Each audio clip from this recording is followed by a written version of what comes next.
Online, easy way to get life insurance in 10 minutes. Ethos has rates that you can afford, like a $500,000 policy for a 40-year-old male starting at $1 a day or $30 a month with a few health questions and no medical exam. Get your free quote right now at checkethos.com. That's checkethos.com. Not available in all states. Rates do vary. Retired or retiring soon?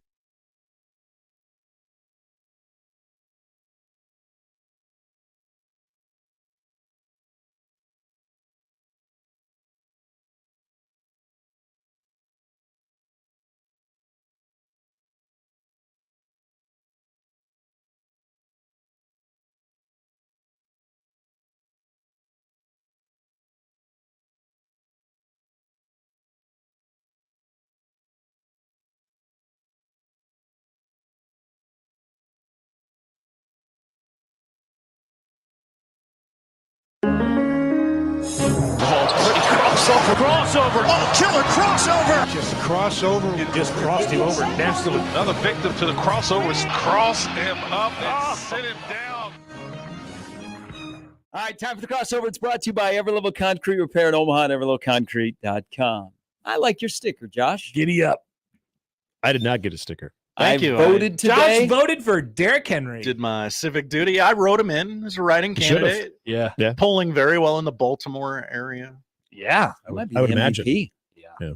Maybe. How is a large man man like trending that so fast? That way? How do you pick between the two? Quarterback league, but a running back that's having the year that he is having? Yeah, but Christian McCaffrey had a great year. Could we have a year of the running back Heisman Trophy and the running back MVP? Running backs are back. Meanwhile, Nebraska suck. Interesting. I was told that. Why can't we? Why do you have to bring Nebraska into this conversation? Hey, didn't you hear Dana Holgorsen is here? Come on. It's a local show, right? It's a local show. Sure. You guys go off talking about the NFL for that long, they'll think you're in New York.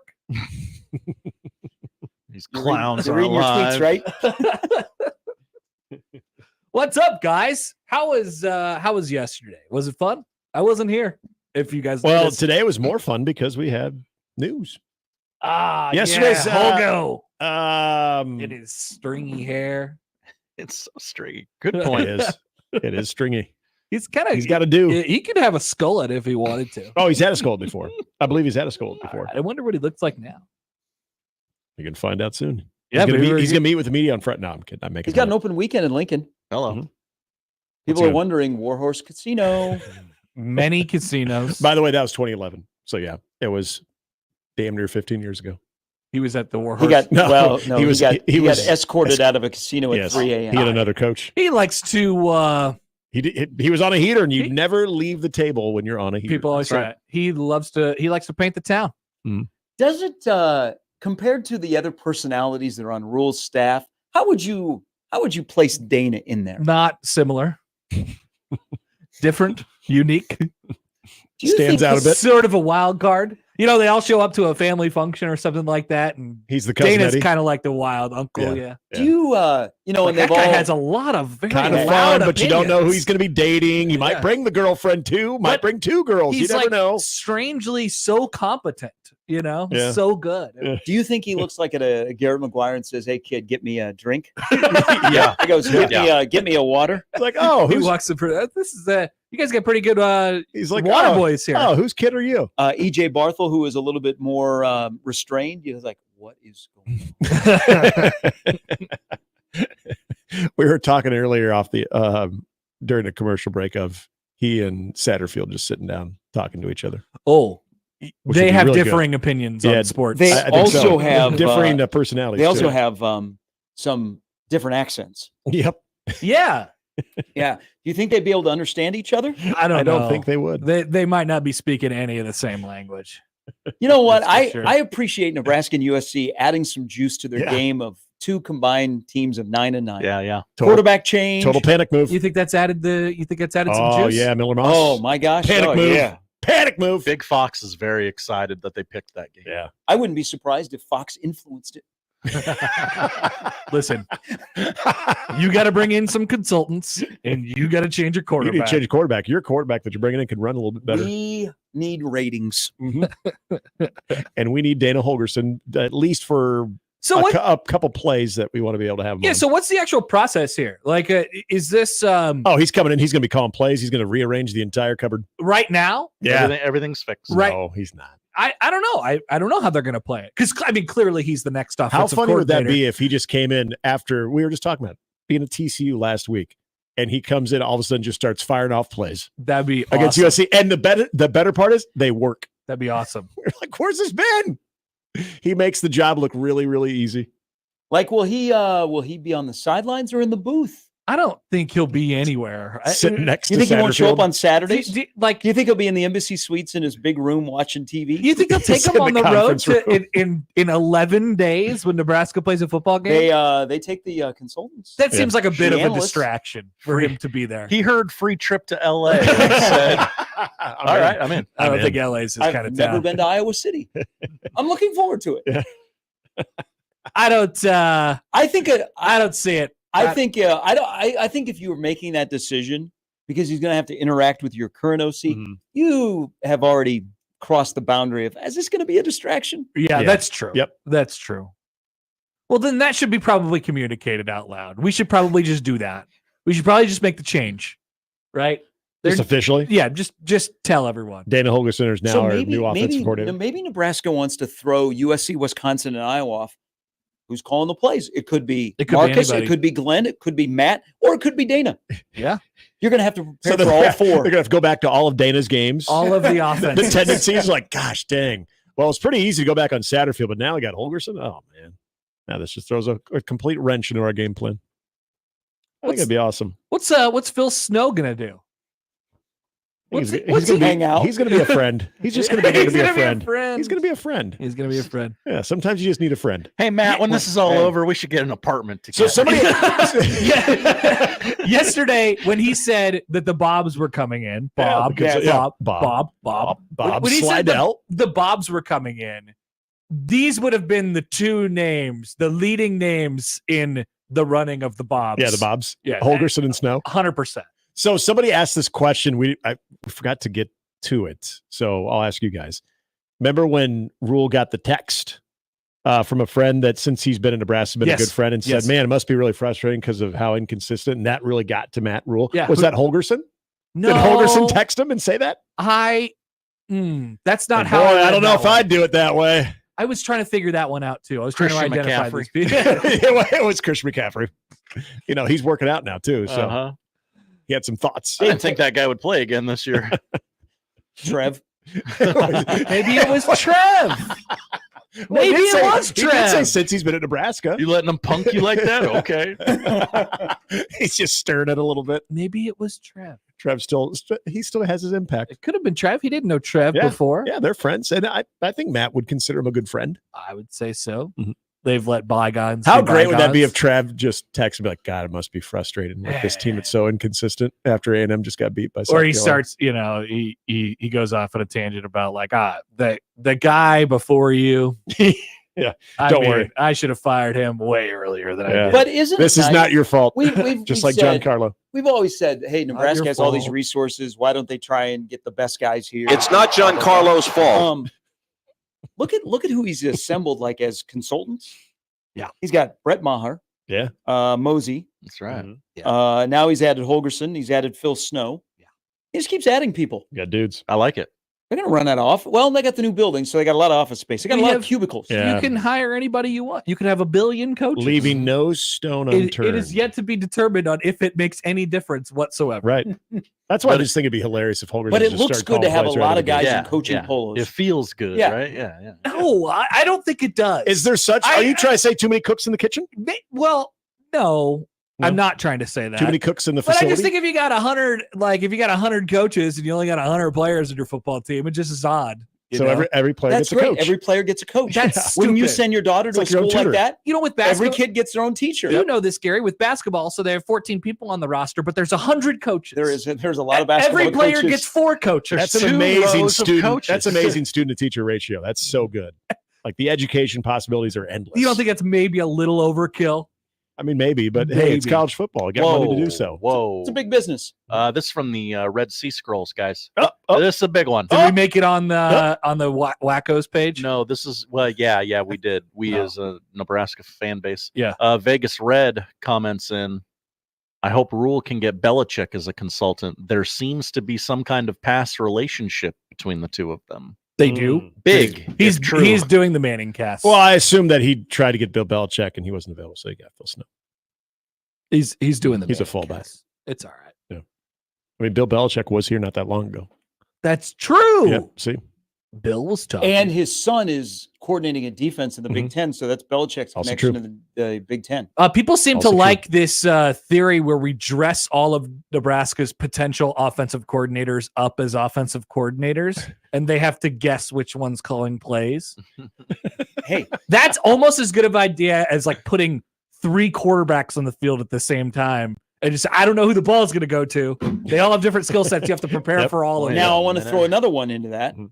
Then you throw a fifth person, and that is Dylan.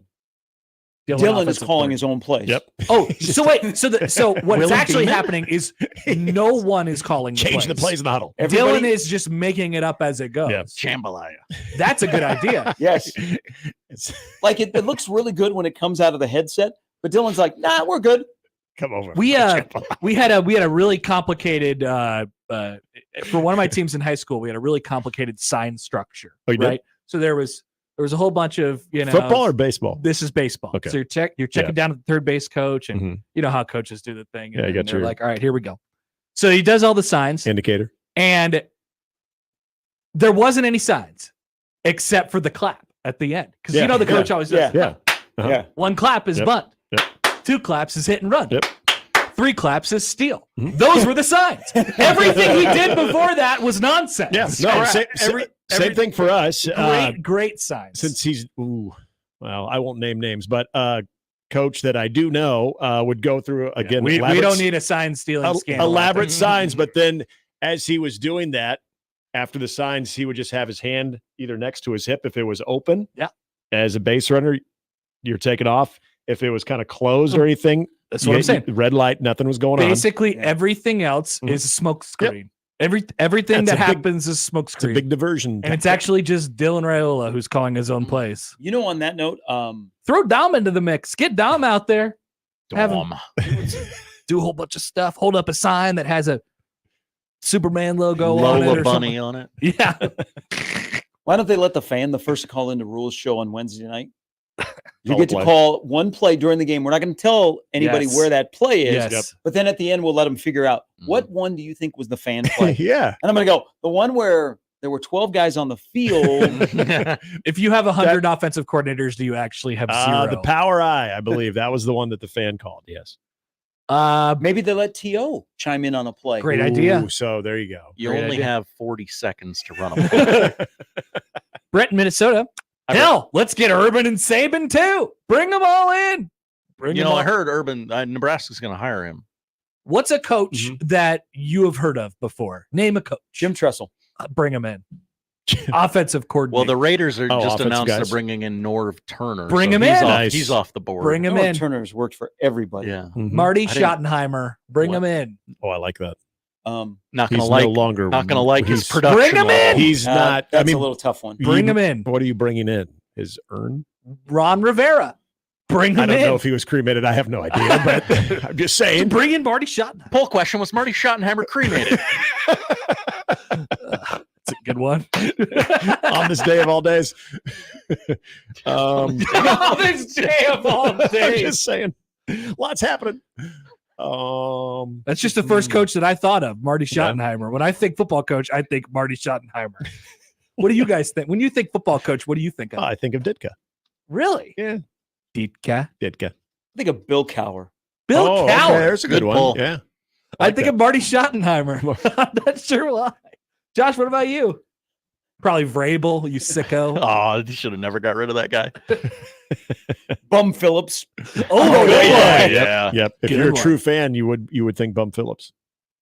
I Now- do kind of think of like Vince Lombardi or Tom Landry. There you go. If Rule could pull that off, he might be coach of the year in the Big Ten. If he brought in Marty Schottenheimer. And Tom Landry. A lot of people told you not to bring in Marty, but you had the balls to do it.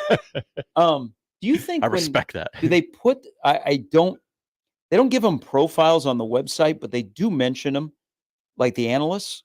Do you think it'll just say friend of Matt Rule? I think it's you got to throw a title on there, right? So that'll be his official title, friend of the program. Texter says, "Bring him in." I feel like we're Dumb and Dumber picking up words. Yep. Pick him up. There's a guy who also could be an analyst. Pick him up. Pick him up. There you go. There's your movie scene of the day. Wow. Just makes me want to follow up with Mock. Texter says, "Wow, you guys should be calling the play since you seem to have all the answers." No, we're having fun, aren't we? We're having fun. I just fun. suggested that a dead person should be their offensive coordinator. What about this? Yeah, I okay. think we're having fun. Dennis Allen got fired with the Saints. Keith Williams is going to be out of a job. Pick them up. Bring them both in. Pick them up. Here are two guys that need a job too. Pick them up. Robert Saleh. Mock. See, bird, see. What a movie. Ooh, Robert Saleh. And we thought Nebraska football was in a funk. We just fixed it. Yep. Look at this, like in 5 minutes. I'm so happy today. I love it. Is this? I mean, there's a lot of pep in my step right now for a Tuesday. I'm telling you, the USC game is completely changed. Yep. Unfortunately, though, this got a renewed vigor. This will prevent us from digging the wheel out of the closet. We will not need the wheel. We have to do an OC wheel. No, we don't have to do the OC wheel because we already have Mr. Holgorsen. Call is coming from inside the house. Yeah. Why don't you just do this? Every day will be Dana Holgorsen versus. Oh yeah, you could. Is it better? Yeah, better option, Dana Holgorsen, or then go with a wheel. No. Okay. Are we reaching? No, I'm thinking about the. I don't want to jeopardize the integrity of the wheel. You came up with a wheel, so I don't want to. Yeah. You never want to do. I don't want to jeopardize the integrity wheel. Of the wheel is no laughing matter. Yes. So I want to treat it as such. The wheel only comes down very important moments. Next time you need a head coach. If this old Dana Holgorsen thing doesn't work out, then maybe we'll have to pull out the wheel for the big wheel. It's like a pope. It's like a pope. There's the big wheel, then there's just the wheel. Yeah. Okay. What if he gets a head coaching job? Holgorsen? That would screw up. Oh man. I kind of expect it to happen now.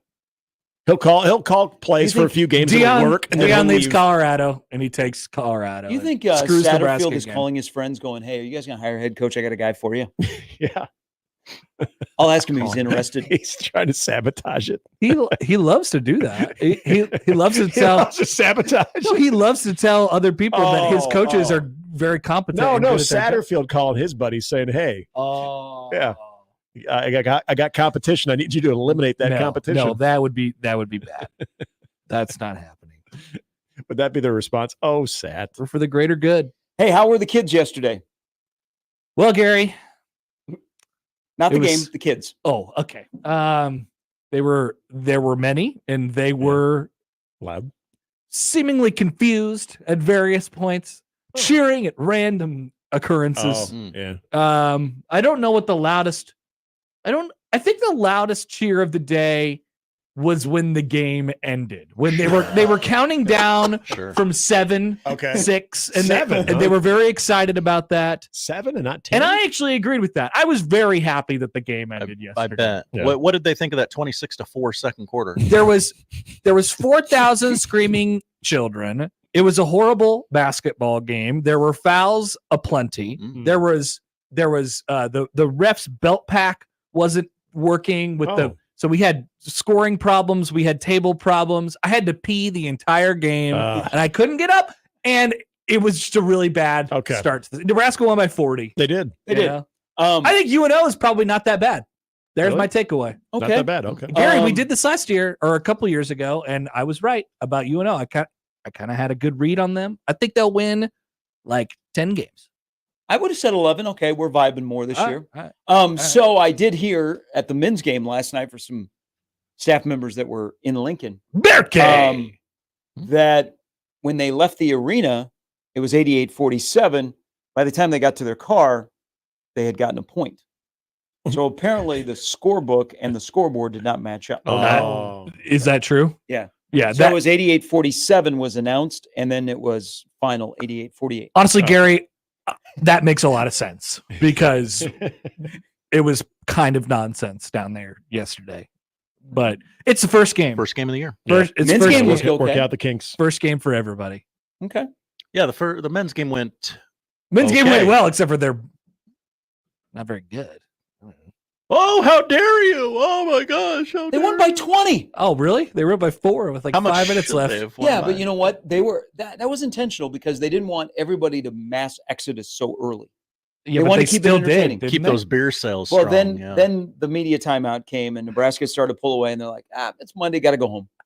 I don't need 30. Hey, they're not bad. I don't want to say that they're bad. Don't put it on the internet that I said that they're bad. I understand everyone has a job to do. I don't need 37 members of the Nebraska football media telling me that we're at the under 12 timeout and what the score is. Attaboy, Josh. I don't You know care. what? I don't care. You're not wrong. Look, if You're not wrong. you cover the team, you do that. That's your job. But Josh, nobody has the BTN Plus, and nobody could watch, so they had to follow the tweets. Ooh, we need to designate one person to tell me the score at the media timeout. Okay, Nope. I still have my UCLA promo, and it came in handy. You watched it? I Disgusting. are you talking about the Sickening. women's game? No, I'm talking about last night. The Yeah, men's, the men's game. Yeah, I watched it. Holy God! Disgusting. Whoa. Well, I just wanted to see what the whole squad looked like. Yeah, what do you think? It was a really weird game. That game went how I thought it would go. Yeah, Oh, really? it was a weird game. Don't let that score fool you. The thing was, they were trailing in late in the first half. That's what I'm saying. It was So, close. Yeah. so back to your point about the You know the what? tweets about the under 12. Oh, good one. Do you Yes. also, I think because there has been pressure, you don't see as many football attendance tweets. You get more snarky true. of, guess what's coming? Yeah. You don't get as many people like today's attendance Yeah, true. on football media. Couldn't tell you the last time I saw one of those. Yeah. Why? What the hell is the use in tweeting out the attendance ever? Oh, that would happen. the a lot. attendance is And then- always the same. And then people started Sometimes shaming them. over. the attendance is always the same. That's not how many They've people sold were out actually- 400 games in a row. But it can be It's a sellout. An extra person or Oh. two. Don't Hey, you want you the have exact to- number? you have Member to, of the media. You have to tell the story of the UCLA guy when he looked at the sign on the stadium about the sellout streak. Oh yeah. Listen to this. Who told me this story? Who said this? So there were only Yeah. about 4 or 5 UCLA media guys that Mhm. were there. Yeah. And there was a media member who first time he'd ever been to Memorial Stadium. Yeah, Yeah. great time for Sure. him. When you're in the press box, you look across to the east Who stands, told us this? and on the facade, it has the amount of academic All-Americans and the sellout streak, and it says 402. And he asked, "Is that active?" Is that current? Oh no. And Consecutive. because he probably looked around the stadium and said, I don't see a lot of Yeah. people here. Yeah. Is that "I'm not active? seeing it." Now the it's like- response You was, should be like touche. "Did you just start covering college football?" Well, new to the conference, Yep. maybe doesn't know the ins and outs of. I don't know if the sellout streak was celebrated in the Pac-12. Pretty sure it wasn't. The UCLA media that were there, and again, there were only like 4. There wasn't that many. Sure. They were There was all that guy like- Ben. I ran into that guy Ben, Yeah. who we had on the show Uh-huh. a couple times when UCLA is moving into the conference. LA What about, Times. what about James Williams, Orange County? I don't know. I Okay, bet. okay. But I ran into the guy Ben afterwards. He was looking for an Uber to get out of there, and he was like, "What street is this?" And I was like, "I don't know." That's a great Oh question. yeah, on Stadium Drive or what? Yeah. And then I So- saw that, so I pulled up my map and I was like, "Oh, this is Stadium Drive." You didn't know that?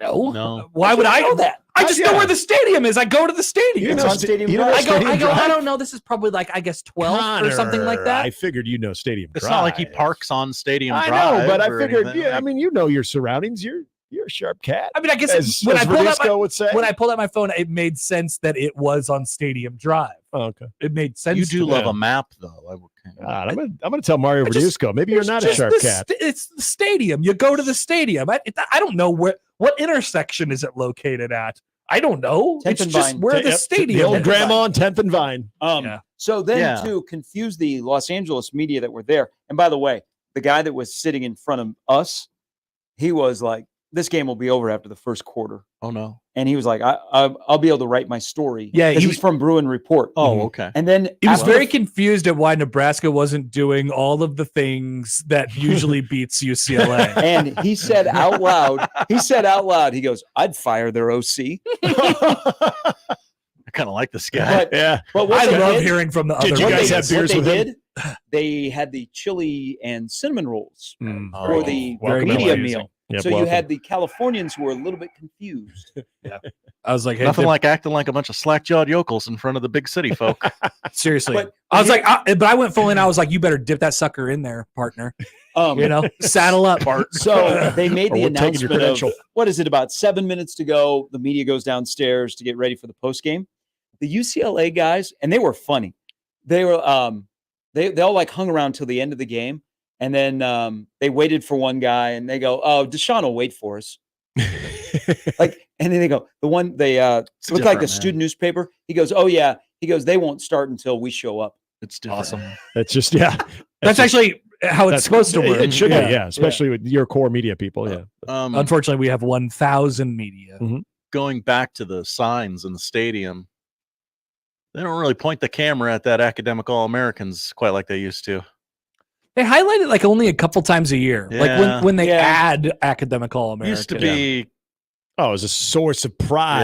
Yeah. School, Look at this. School doesn't. Well, matter. on the so on the practice Come here to play field, school. one of the banners on the practice field is about the academic All-Americans. It runs for like 50 yards. Big, huge sign on the course, practice it's on the field. practice Oh yeah. Big. All the bowl games. All the bowl games. Remember bowl games? Yeah. They're Those going to a things. bowl game. Are they? Yeah. Gary is supremely confident. What's our APR score? Great question. What is our APR? Oh, because we've already hit that number. if we've got the right APR, we're already eligible. This is actually a great question. I have to look this up. Look it up before Jack Mitchell starts looking it up. Academic, does it go off of last year's academic progress rate? Yeah. So the full- 2023? Yeah, the full year. Yeah. How are we doing? I think they did pretty well. We're usually top 10. We are effed. Oh no. Oh, really? 65th. Oh, no. Idiots. Come on. Of all years to have stupid kids. Ah, at least we would have had that ace in the hole if we need to play it. Is that true? Are we really that bad at that? We're that bad at school? How'd we get into a bowl game that one year? This is why we're not getting accredited.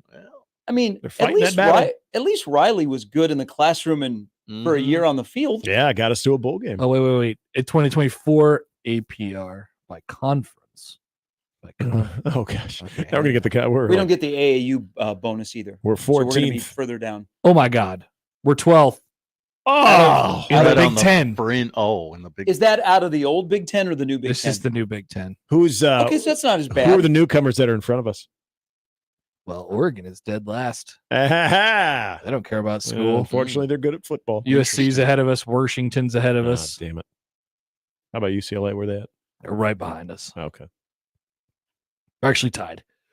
That could have been the case. That's Saturday. okay. We're going to get rid of some of that dead weight so our APR score improves. Crap. It's got to be the goal. So you're telling me they have to win 6. Yep. Sure do. Um, Did you not hear the news today, though? Holgorsen? Yeah. I heard it. We got 6. I heard it. How quickly you guys get off the bull bandwagon? You think they're going to win a game? Yes. You seem. There was no hesitation. Hey, I look, said it earlier. There was I no would hesitation. agree with you, but it would take me longer to get to that Yeah, that's conclusion. Mhm. Oh, we're going to Grand Channel Buffet. It won't be as fun anymore, though. Right. No, right. Yep. it will not. It was supposed to happen before October. this bye week, so then we could have house money for the last. And it 3 would be games. awkward going there, on Black Friday evening. Oh my God! I don't know if they're open after 10. If they have to wait that long, there's no way it's happening. They're not beating Iowa to The get the only bowl way that eligibility. happens It's is- not I'm pretty happening. sure you're right. That's not Casey happening. Thompson comes back. Yeah, Trey Palmer, Caleb Danner. be great. Look, Tanner, he can have a cigar. What's hanging Garrett out Nelson under doing the these trim. days? What is Garrett Nelson? Garrett doing? Nelson was a big part of that game. It's got to be on a NASCAR pit crew. No, that was what's his face? Oh. Who's the NASCAR pit crew guy? I haven't seen Dana Garrett Holgorsen. Nelson for a couple of years. Yeah, what is Garrett Nelson doing? Is he on a practice squad? He somewhere? was at a game. Was he at the Colorado? I think he was at the Colorado game this year. Who Got it. wasn't at the Colorado game? Yeah. There's got to be a. He's doing some spring league. Okay. Okay. I bet he's doing some spring league. Maybe he's just hanging out in Lincoln. Yeah. He's lifting weights. He was on the San Antonio Brahmas this year. Okay. Oh, okay. Nice. Think he maybe should have come back for another year? Uh-huh. Discuss amongst yourselves. Garrett Nelson? Yeah. Did he have the opportunity to? Didn't he, He already did. play here for 6 years? Nope. He was one of the guys who thought, oh, he might come back. Then he's like, nah, I'm good. That's okay. Hey, beat Iowa. Peace out. That's all right. Beat Iowa, carried the trophy through the stands. Mhm. I think there's a lot of people who had the opportunity to come back and then took that opportunity to come back. Probably shouldn't have come back. You can get Sorry. You can get some Garrett Nelson gear. Can you? Oh yeah. Oh, that was back. He's got his own gear. He was here in the NIL days where everyone had their own logo. A lot of skull and crossbones. Yes, he has his own logo. Back in the beef jerky days. Yep. In the cam juice. Get that bag, son. Remember when it was I'm sure he got a lot of money. Simpler times when we had a beef jerky war going on between the collective and the pipeline guys? A lot better. A lot better. How things have changed. Now we're talking about Dana Holgorsen. And Notre Dame is a 25-point favorite against Florida State, and Indiana's a 2-touchdown favorite against Michigan. Yep. What a world that we live in. I know. And it's election day. I mean, and could it get any better? And then there's that. Are you pumped? Do you have the TV lined up? Are you going 2 screens tonight? I can't wait. Hey, this is the greatest event that we have in sports. Hey, do you think that YouTube TV will give you 4 networks? You could quad box election? I don't think that I could handle that. ABC, CBS, NBC. It'd be too many boards, too many big boards. But then you could see who claims first. Yeah. Oh, yeah. Oh, is that like a red zone then? Do we have like a red zone channel of whoever claims They're first? making a call in Michigan. We got to call in Michigan. Go to it. So C-SPAN is doing something similar. Like C-SPAN, once they start, they're on the air. Okay. Like they're doing 17 hours straight. Oh my god. Well, I bet we're probably rolling right now on. Oh yeah, you're getting some. Like, do you think the ticker's on the bottom yet on NBC? If they have results, then something probably has gone wrong.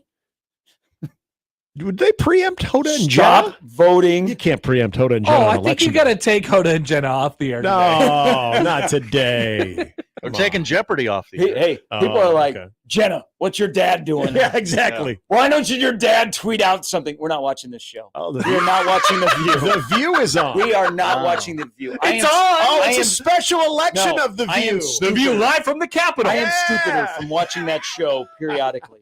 We're not watching that show. Live from the Capitol. It's The View. All right. You guys. I like the red zone idea around elections. Yeah, the red zone and quad box. Quad box the election. They should quad box. I mean, like when you get towards 7:00 on the East Coast, you're into the witching hour. Yeah. Scott Hansen comes in. Are you at commercial, CNN? Come back. The witching hour might be a little bit later. Wow. It might be a little bit later. Hey, we could play the game. We were going to play this game. Where do each 1620 The Zone host where they stand politically? Yeah. We're going to let people chime in and guess. Remember we did this on time for coaches. Oh, so this is not a discussion point among us. This is a discussion point for the listeners. Well, we thought the listeners could chime in and give us their best guess of each one of our political affiliations. So yesterday I read an article that some do a better job at hiding it than others. Mm-hmm. They do. And they give you both sides, and then they get you confused. Get fair and like balanced. somebody yesterday said, Andy Reid is a Democrat because he drinks Bud Light. I don't think those, and I'm that's like, a 1-to-1. Okay, I think you know what? This looks like an article that I want to read more about. You got clickbaited. You know what? Your favorite website, The Spun, is big into that. They're like, this is where Caitlin Clark stands politically. This is where Patrick Mahomes stands politically. This is where Brittany Mahomes. I think we know how each of those stand. Yeah. Everyone in Patrick Mahomes' life, I know their political affiliation, but they're opposite of him. You sure? He's opposite of his wife. Is he? You sure? Yeah. You sure? Oh, he is. Yeah. Oh, okay. I did not know that. I'm pretty sure Patrick Mahomes just loves the color red. I thought so. He loves the Chiefs. He loves the Texas Tech Red Raiders. But Patrick, the Royals are blue. By the way, I saw. Hey, a good point. The teams that he owns are blue. Oh. And he wants to bring a WNBA team to Kansas City, and they're going to have blue colors. Okay. I saw a little kid. Does that make Brittany mad? Creighton volleyball game on Sunday who had a MAGA hat on, and he was a little kid. And I almost asked him, I was like, "Are you gonna vote?" No, you didn't. Well, I didn't. Little kid, He couldn't have been more than 8. Wow. He had a MAGA hat on. Was it like the real one? Did it have the 4 and a 7 on the side? Yeah. Oh. Yeah. Is it the new one or was the it new one? No, it's the black one. Yeah. OG joint. It's the black and gold one. Yeah, they come in different colors now. Oh, I haven't seen as many black and gold ones. Okay. I was amazed. I was like, "What is going on?" That's kind of a. I wanted to ask him a lot of questions. Yeah. But where did you get it? Like Nick Bosa's was white. Yeah. I couldn't read it on TV, and everyone was freaking out. And I go, "What are we freaking out about?" Yeah. Like, oh. I think Twitter will be great when they announce the playoff bracket tonight.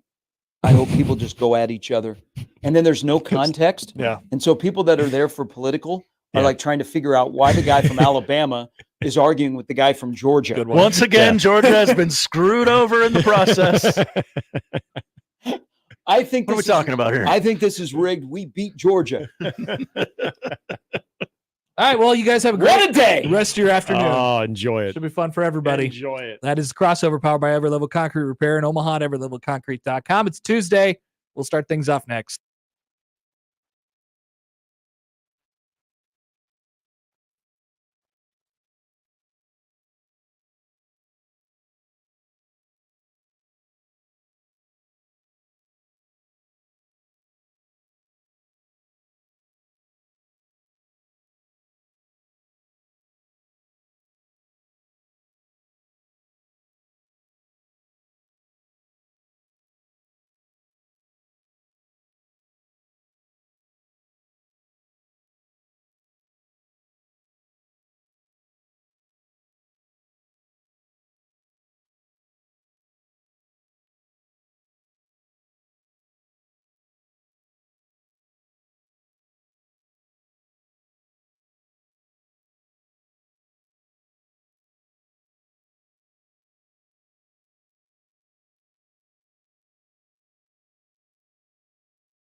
It's the Connor Happer Show. Are we sure we want to do this? Could you, make an announcement that we're ready? It's the Connor Happer Show on 1620, The Zone.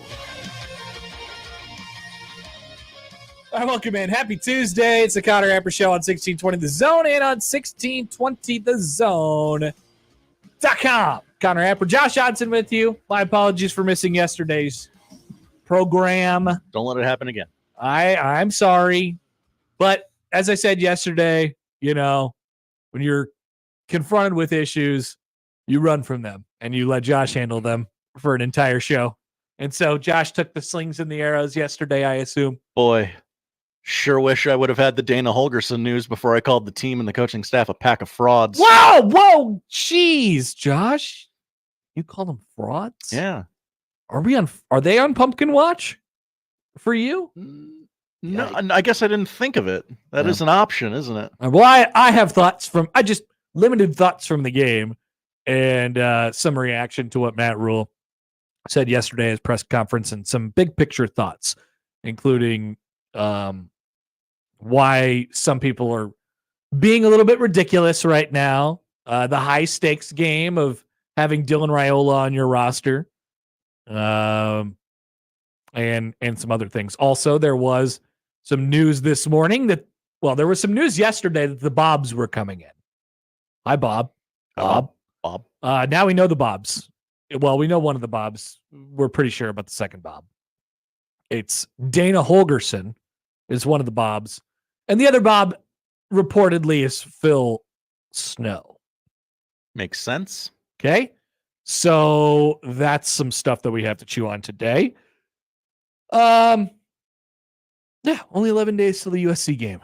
We're right around the corner, Josh. Don't worry. It'll be here before you know it. Right around the corner. We could also talk about some basketball. There was basketball yesterday. Nebraska basketball will attempt to do the basketball version of gigantic floating barge. Okay. Gigantic basketball team moving very slowly and, just trying to kind of bore people to death. They did it to the Vaqueros last night. A formula that always works. Definitely. So we'll have that coming up on the show today. Also, NFL reaction, overreaction from a weekend in the sport. Quick take, Josh. Should the Buccaneers have gone for 2 last night? I think so. I think so too. What do you got to lose? My favorite part was Baker Mayfield in the in the overtime coin flip. I'm so upset. Josh Allen has been in Baker Mayfield's shoes many times. Never have Josh Allen and Baker Mayfield felt like each other before last night when they go to overtime. You're lined up, you're face to face with Patrick Mahomes. You get to the coin toss, and of course you lose the coin toss, and you go, Jesus God. I know it's over. It happened again. They can't keep getting away with this. And they won. How do they always win the coin toss? Always win the coin toss. They always win the coin toss in overtime, and they did last night. Now Bucs could have prevented that from happening by going for 2 and winning the game or losing the game, I suppose, in regulation. A question that Todd Bowles was just like, I don't know what you're talking about, because I don't know what you're talking about. They play in a dome. Oh yeah. Yeah. Better wish they played in a dome last night. So we'll have takes on the NFL. We'll talk to Allan Bell. We'll have Josh's bottom 5 NFL teams, and we'll talk to Jacob Bigelow about some hoops and football at 1:00. That is the lineup powered by the Referees at John Higgins Weather Guard. Want to hear from you guys? 402-951-1620 on the 42 Degrees of Source hotline. You can call or text that number. Tweet at Happer Show at Connor Happer on the JTech Construction Zone Twitter feed. Email Connor, Josh O at 1620thezone.com, the Equitable Bank Zone inbox. We say good morning to the YouTube streamers. What's up, brother? YouTube, 1620 The Zone TV, or conveniently located on our website, zonetv.live. Oh, yes. I missed this topic yesterday. Okay. The BA Coaches Show comments in. So is Connor Happer going to pull the Colin Miller route and blame the fans instead of literally any other logical answer for the loss? What happened with this? I saw the Colin Miller tweet, and then I made the conscious decision, knowing that I wasn't. Oh, I wasn't going to have to wade into these waters yesterday. Just very quickly. I just stayed away. Everyone is saying the name Colin Miller like I'm supposed to know who the hell that is. Colin Miller, glad you said that. Colin Miller played linebacker at Nebraska for a period of time. The college? Recently, Josh. You'd be surprised at how recently. Okay. Like he was on the team like 3 years ago. I apologize. I wasn't familiar with your game. Okay, that I know. But now you're familiar with this game, which is a tweet about how the fans didn't show up or something. I don't even know what the point was. This happens all the time. My take on it is this. What are we doing? Of course the fans are a little bit disappointed during the football game in which the football team plays like ass. The football team sucked. I want to discuss my thoughts on the football game from Saturday because, my God, that was a disaster. They ran 3 plays in the first quarter. Nebraska got absolutely mauled by UCLA on their home field, and some guys out there, he's like, you know what? The fans weren't loud enough. Go to hell. I mean, that's just not it. Boy, I saw a lot of you leaving. I didn't mean go to hell, for the record. That was just reactive for whatever reason. Didn't mean that. But that is the wrong route. Not the right route to go. Not the right route. And then, of course, it leads to this whole discussion about, Nebraska is the most unique place in the world where, for some reason, people keep showing up through all of this for the last 20 years. I don't know a place like this in the world where this would keep happening. They just keep being there. And sometimes it feels like they go against their will. I'm going to go to this game because it's what I've always done. And I bought the ticket. I bought the tickets and I will go in the slight gleam of a hope that someday we will be back again and I will get to feel what my father felt or my mother felt or whatever my grandparents felt back in the day. You're going on that little hope and you're still showing up. Why? So I'm not amazed at why you're not cheering. I'm amazed at why you're still there. Why are you still there? It doesn't make a lick of sense to me. It's great. It makes Nebraska awesome. It makes Nebraska incredibly unique. The fans are the last thing. The last thing. I could have scored from inside the 10 in under 7 plays, and the crowd would have lost their mind. Look at that fat guy run. He juked the defense, though. They didn't expect it going to the fat guy. I appreciated that the way that Dante Dowdell actually scored that touchdown was, guess what? I'm going to jump over everybody for no reason. Again, it's his favorite thing to do. Time to jump. He loves jumping. Time to jump.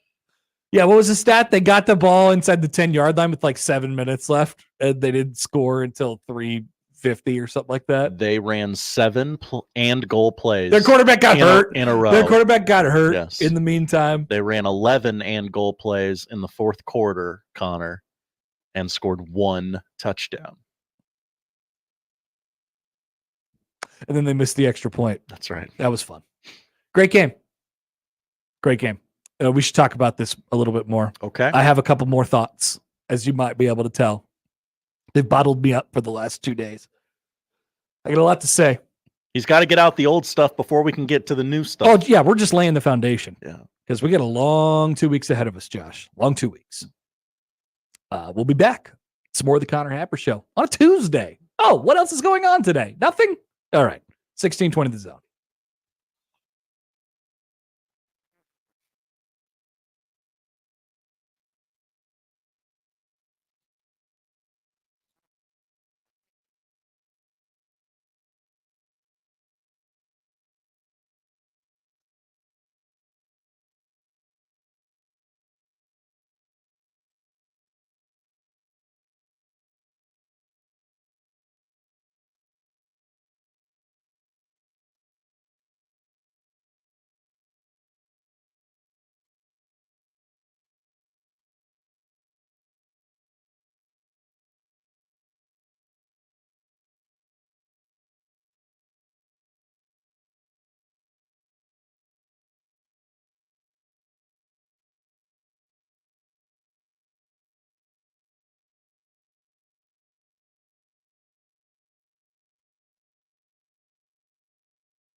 Let's get back to the Connor Happer Show on 1620 The Zone.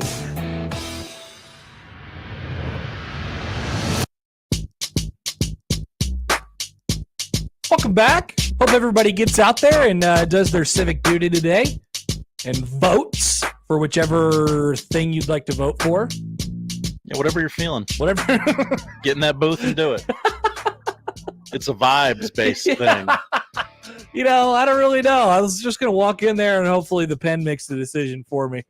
Well, when you get to like MUD coordinator and things like that, then it's very vibes-based. Can you abstain from that? I think you can. I never do, though. Is it? It won't silence me. I would ask that you vote responsibly. Sure. Do your research, Yeah. do your homework, and decide. And maybe it is off of vibes. Maybe it is off of vibes just a little bit. A little bit. That's all right. Couple you're within your civic duty to regents on the ballot today. Really? Yeah. Really? Not that one lady though. Not Kathy. I looked. She's still going. All right, Bernie writes in on Twitter. Hi, Bernie. I voted for a new OC today. Well, guess what? You probably going to get your wish. Mm-hmm. I don't know what the mechanics are going to look like with Dana Holgorsen in town, but my guess would be that he's the new offensive coordinator for the 2025 season, and he's the shadow OC. My guess, I don't know what happens with Sat. Maybe he, I think they probably try to get him a job somewhere else, and then if that doesn't work out, they could keep him on the staff in some other way, shape, or form. You know, they like Sat. You think? Yeah, they like Sat. Okay. Rule likes Sat. Why do you think he's still there? Why do you think he's still doing the job he's doing right now? Guess that's true. Yeah. So I don't know. They'll do right by him. But yeah, I would imagine that that's your offensive coordinator for next year. Might be some shakeups a little bit on the staff that we find out more about in the coming days, weeks, and month. Really, we're looking at. All right, so I have a couple of videos for you all that we'll be playing. You'll be able to hear the audio if you're not watching along with this on YouTube. We'll do that. We will not do that now. We will do that after the top of the hour here from yesterday's press conference. I wanted to go back just a little bit because I want you guys to sort of understand where I stand on football at the moment. The issues, yes, and the issues that have our attention today is nothing other than Nebraska football. Like I said, what the hell? That was my opening line yesterday. Nebraska has had two entire. Remember the whole thing at the beginning of the year, Josh? I said this probably 400 times. You only get the tests. All you get is the 12 tests, right? Nebraska, it's like, and so to go off of like the baseball analogy that people always use is you have 50 games where you're good, 50 games where you're bad, and 50 games, the other 50 games sort of decide it, or the other 62 or whatever. You know, you're in the margin somewhere. It's not really like that for football. You kind of are what you are, and you hope that could play out in the margins for basically the entire season. Right? So you can't have a team that doesn't show up twice. That is absurd.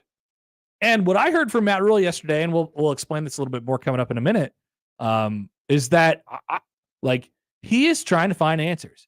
And I think, people ask about the offense and people ask about, okay, what needs to change and why isn't it working?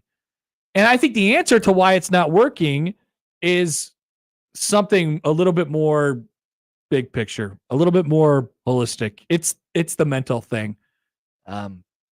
Nebraska's coaches can't at this point expect Nebraska players to go out and execute with any sort of routine nature at this point. Whose fault is that? Ultimately, at the end of the day, it's theirs. So this whole finger pointing, blaming thing that we're going to end up talking about coming up in a minute here, like it's sort of senseless, because if Nebraska doesn't fix it, it's the coaches who have to pay for it. Nebraska will always have players. The coaches will get fired.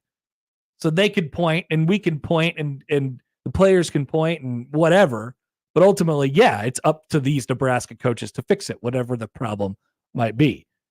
But there was a couple things. So before we get to yesterday's postgame press conference, there was a couple things that bothered me about the postgame press conference on Saturday night after the game. Oh, we're going way back. Yeah, I just wanted to pull this real quick.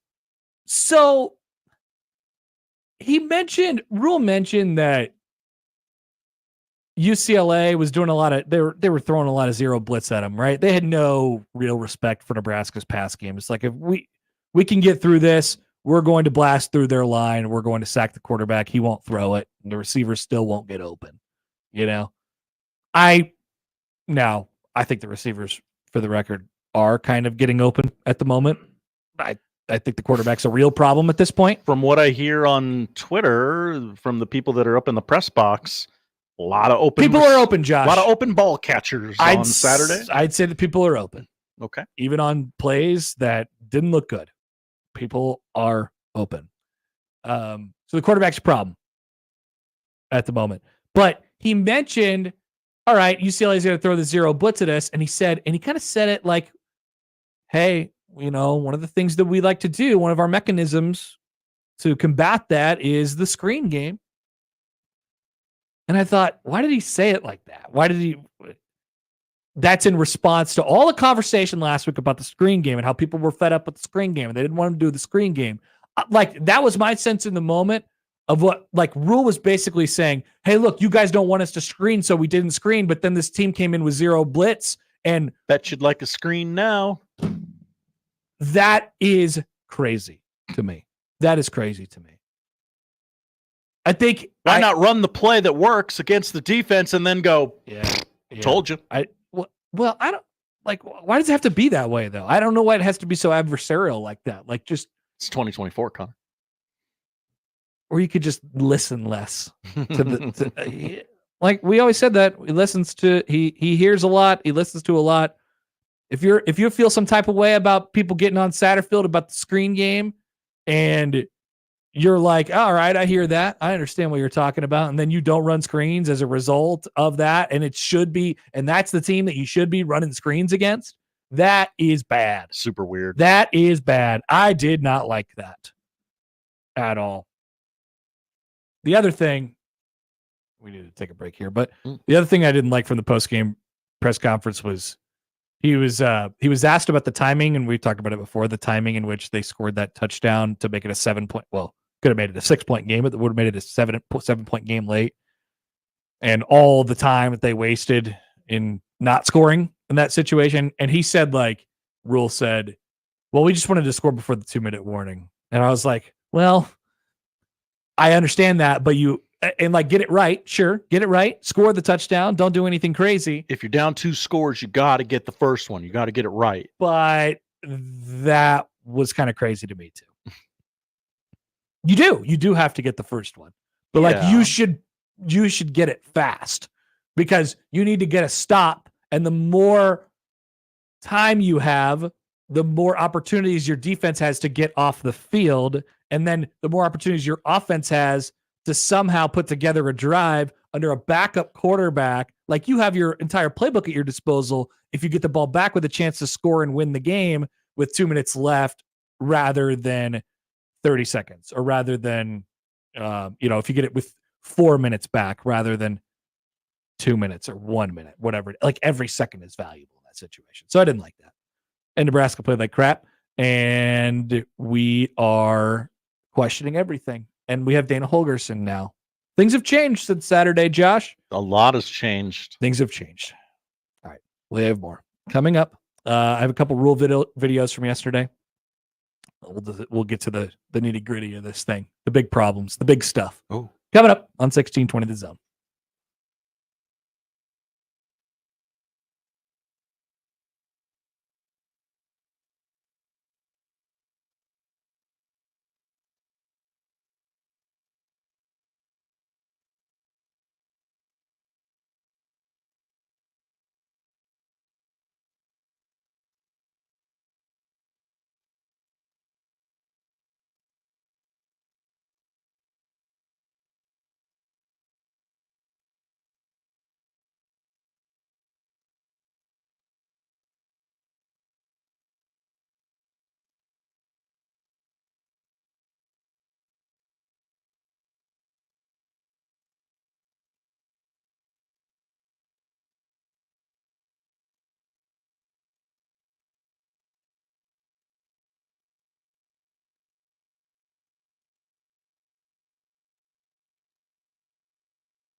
guys, you guys saw this morning there was a retweet.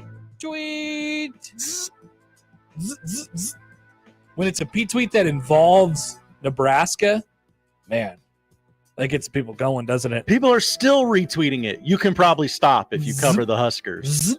You can probably just stop retweeting that thing. We've seen it. Sources: Nebraska is adding former Houston and West Virginia head coach Dana Holgorsen to the staff as an offensive consultant. He'll work with the offensive staff in a role that will evolve as the season goes on. Oh, really? That's how they worded it. So we got a comment from Husker Cav on YouTube. Hi, Husker Cav. Are we sure that Dana Holgorsen and Phil Snow are here for the remainder of the season and not just a bye-week assessment? We don't know about Phil Snow yet. That's the widely assumed assumption that he's the other guy. He's the other Bob. But I mean, nothing sure, but yes, Dana Holgorsen will be here for the rest of the year. I don't think that's like he's just going to be here for the bye week and telling them what to do and then dipping out. Later, losers. Now I think that's a little bit more permanent. And right now they're there, and you get to be around the people for a little while. You get to say, okay, here's what's going on, and then maybe you get a little bit more control when the off season begins. All right, let's go back to yesterday here. So if there's any further developments on that, we'll keep you updated, of course, here on this show. Here is, I just wanted to play this. It's a long clip, Josh. It's a long clip. Good, less work for us. But no, that's not how I like to talk, Josh. Oh, we know. I'm in the radio business because I like talking. Okay. Good. Good for you. So here's Matt Rule yesterday. I thought this was just a good summation of things and sort of where he stands. There was a lot of key stuff in here. He touches on the SAT thing, the SATty situation, the SATty of it all. And he starts it off with recanting a story about a text he received from a person he's gotten to know since he's been here. And then he goes on for a few minutes. So listen to this, and I have many, many thoughts coming out of it. Here's Matt Rule yesterday in Lincoln. The funny thing about the job that I'm doing is I've prided myself over the years of we're consistent. And I thought last year we were consistent, we were, and now this year it's not quite as consistent. And you're probably not supposed to, head coach 101, you're not supposed to say those things in a press conference, but I owe it to everyone to be honest. I'm trying to find a way to get the players to be more consistent. And so this is probably the first time you guys have heard me say the players have to play. Like they have to play. They can't just say oh man, did you read what they're saying about SAT? But you are SAT. You are the offense. You're out on the field. Jacory's not worried about what play call SAT's calling. Jacory's out there flying around, right? So you can't throw a bubble out in the perimeter and a guy's not blocking. It's one man against another man. I got to block you but all that being said, it's just it's not consistent enough. And it's when you take a job, when you I don't think I've ever taken what I would call an easy job. Come to a place that's just won 10 games. These are the hard moments. You have this is what you have to do, and so I have to sit here and admit my shortcomings. I haven't gotten it done yet at the level that we need to have it done. But we have had some good moments too, and so I'm just trying to get it to be more consistent. And that starts with looking at the coaches, looking at the players, being honest. If I'm honest and they're not, then so be it. I still don't know if I'm answering you, but that is kind of what's happening, to be quite honest with you. That is. And if you have that roster, some of the rosters, if you have that Ohio State roster, if you think about our game, you think about our game against Ohio State. We moved the ball in Ohio State, but we had to kick field goals in the red zone. Kept it close, and then they went and ended up winning the game in the fourth quarter. UCLA moved the ball against us. We held them to field goals. Then we had a chance to go win the game at the end. It's you're going to have some games that are up and down, but I have to find a way to get this team to be more consistent. We have 3 games left, and that's why I hope that they block out everything, not the noise in general, the pointing fingers at each other, and I hope they block all that out and they just say, what can I do? Because that's what Marquise Buford deserves. Marquise Buford deserves a chance to go play in a bowl game, and that's what this program needs. This program needs to go to a bowl game, and it's going to take unbelievable focus because these are 3 good teams that we have left, and I'm going to work my tail off to try to get it done, and I hope the players join me, and I hope the staff joins me. But there's nothing I won't do to get there. There's nothing that I won't do to help us get over the top. Because we will, in the end, what I will say is we will get over the top. I mean, I think, this is not like I'm sitting here like defeated. I'm just sitting here frustrated. You're frustrated, I'm frustrated, but we will get there. And it's just sometimes you don't like the way it feels along the way. There's a lot in there. Yeah, a lot. So let's start where he finished off. That what you heard there is a guy who is, I think, confused. I don't think he is. I don't think his confidence is shaken, which is a good thing, right? But he's confused because this is the process that he's employed at his other couple places, and he's seen great results. There is some other variable that is happening at this specific place that is that is making things not quite click. It's not quite clicking. What is it? Oh, I mean, it is ingrained into the players in the program right now. It is, and what I think he doesn't want to do is take those players who he stood by, who he's been around, and allowed, and I think he believes are good football players. What he doesn't want to take is those players, toss them off to the side, and do full youth movement right now, because I think he believes in their hearts. Like, right? He believes in Isaac Gifford and Deshaun Singleton and Ty Robinson and dudes who have been around for a long time, especially we're talking about on the defensive side of the ball mostly. That guy works hard. That guy deserves to go to a bowl game. And he wants it so bad. And they want it so bad, but they don't play well enough.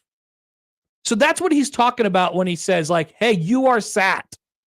You are sat. At some point, you got to go out there and do it.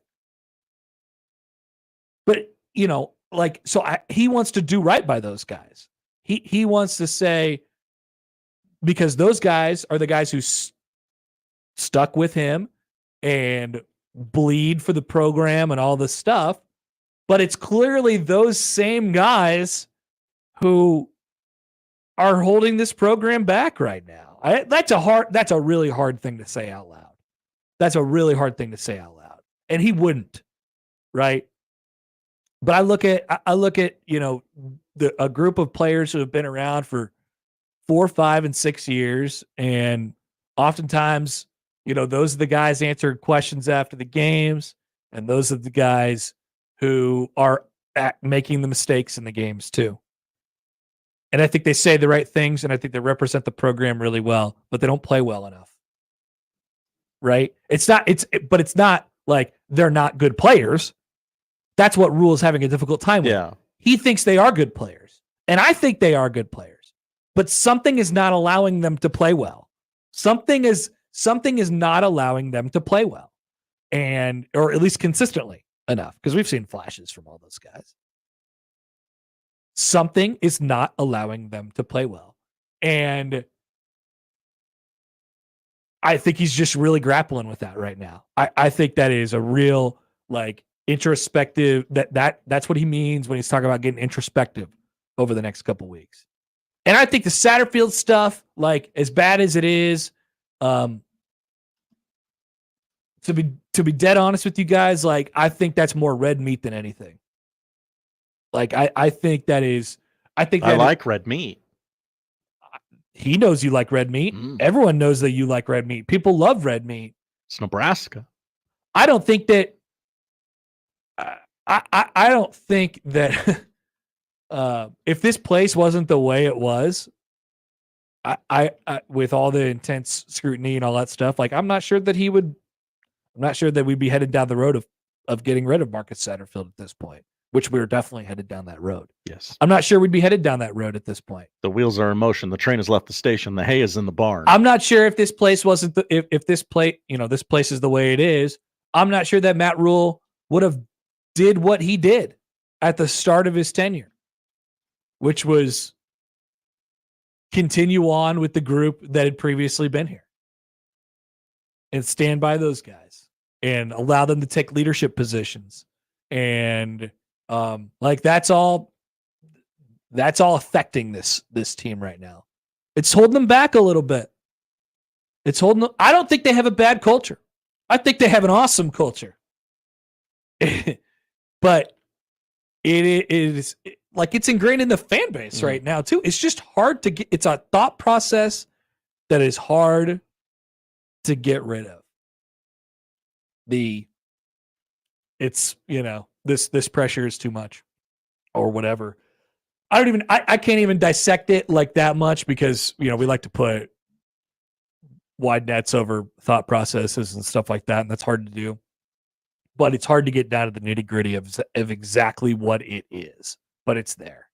And it's there. And it's affecting Nebraska's leadership at the moment. And like I don't know how you can play these games and have the game against Ohio State and then have the game against UCLA, or I should say have the sandwich of think about the sandwich that Nebraska's put together in their last 3 games. Sandwich.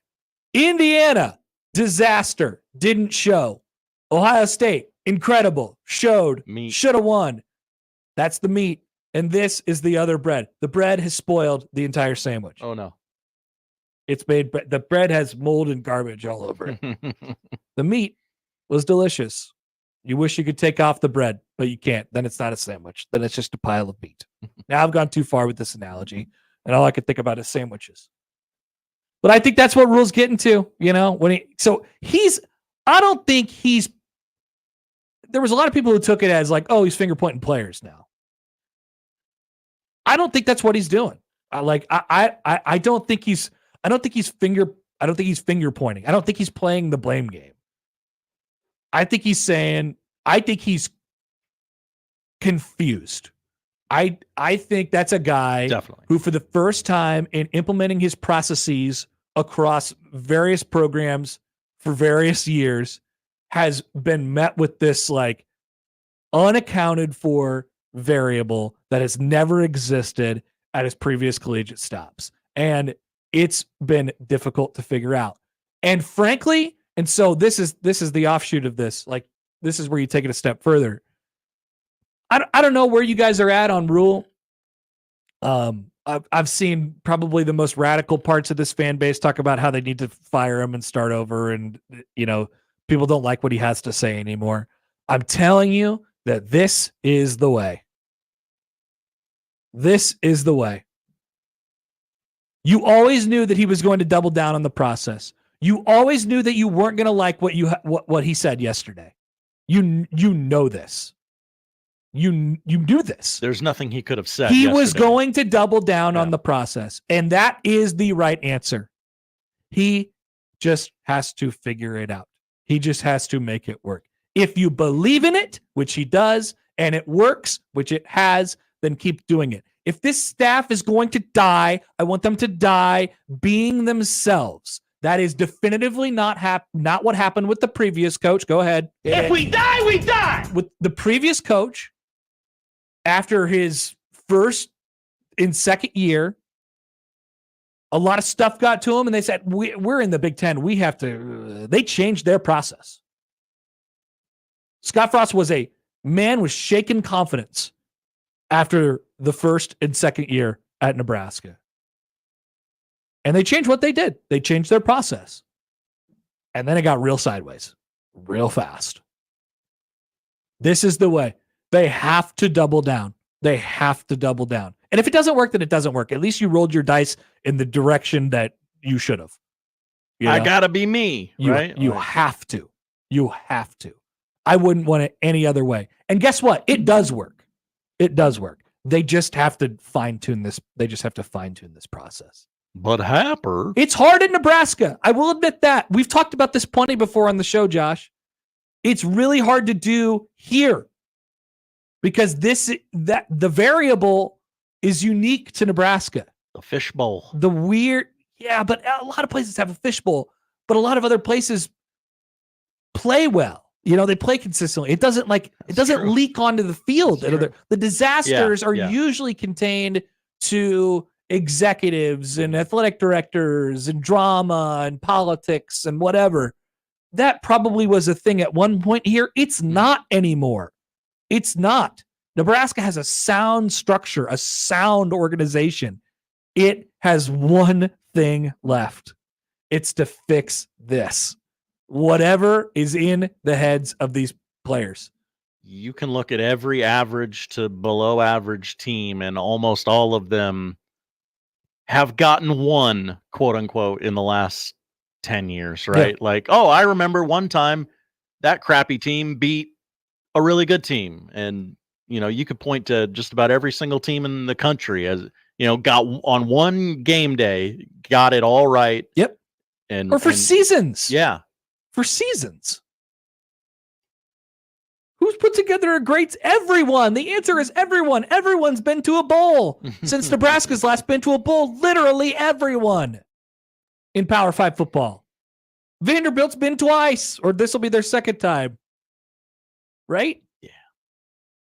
But it's not just about the results. It's not just about the lack of success. It is why do Nebraska, because like Rule said, phone call, like Rule said, there have been games in which Nebraska has put it together. We can think of them during the Scott Frost era. They beat the living hell out of Northwestern. They played really, really well that night. They played Ohio State all the way to tooth and nail just 2 weeks ago, and then looked like that coming out against UCLA. Nebraska's played good games, but they can't be trusted for whatever reasons if the circumstances and the situations don't, perfectly align for them. The mindset, whatever it might be, and they don't start well, it turns into a completely different looking thing. You could live with it if Nebraska just wasn't that good. That's not the problem. That's not the problem. The problem is that they are good enough and they don't look like it a percentage of the time. They are good enough. I look at Isaiah Nair and I say, that's an NFL player. Look at him. That's an NFL player. Look at him. He's shown flashes of it, and now he's old enough. He's just don't mock me. No. Look at him. But, I look at the guy, I'm like, that's an NFL player. And guess what? I have little doubt that guy will leave here and he'll get a training camp offer or something like that, and he'll have success. Right? It doesn't make it work. It doesn't just end there. That's just an example. How many times has that happened over the last several years? There's poison inside of the program. Poison. And that's bad. You have to make sure that as few people get infected by it as you possibly can get.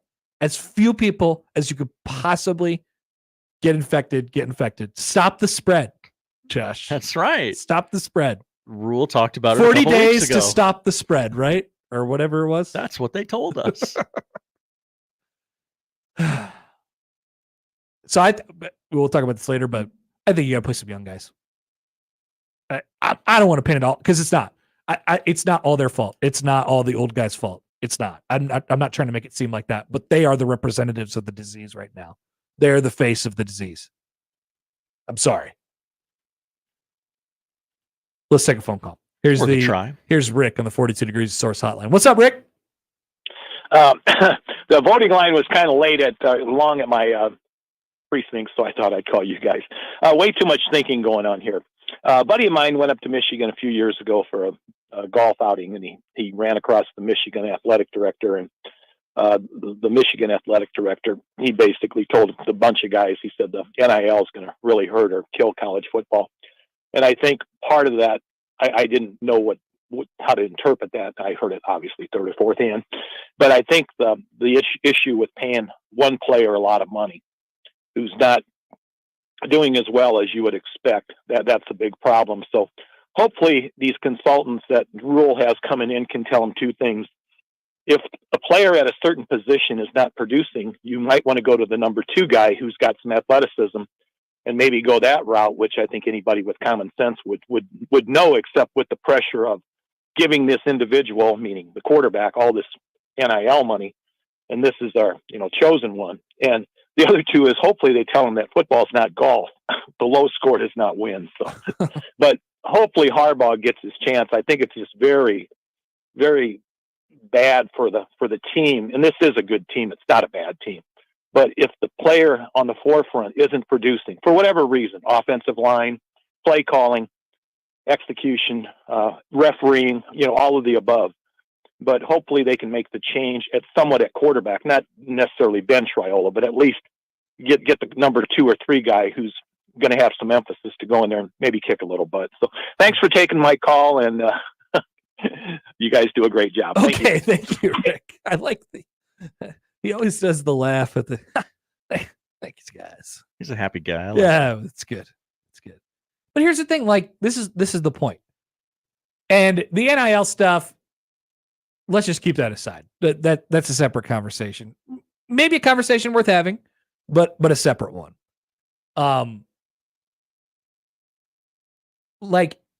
The thought process is what Rick said. All right, if a guy's not performing, let's take him out of the game.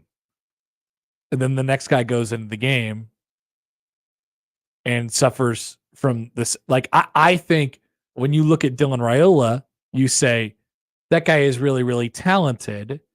And we have seen all of these instances of him being a generational type of quarterback, a great football player in a Husker uniform weeks ago.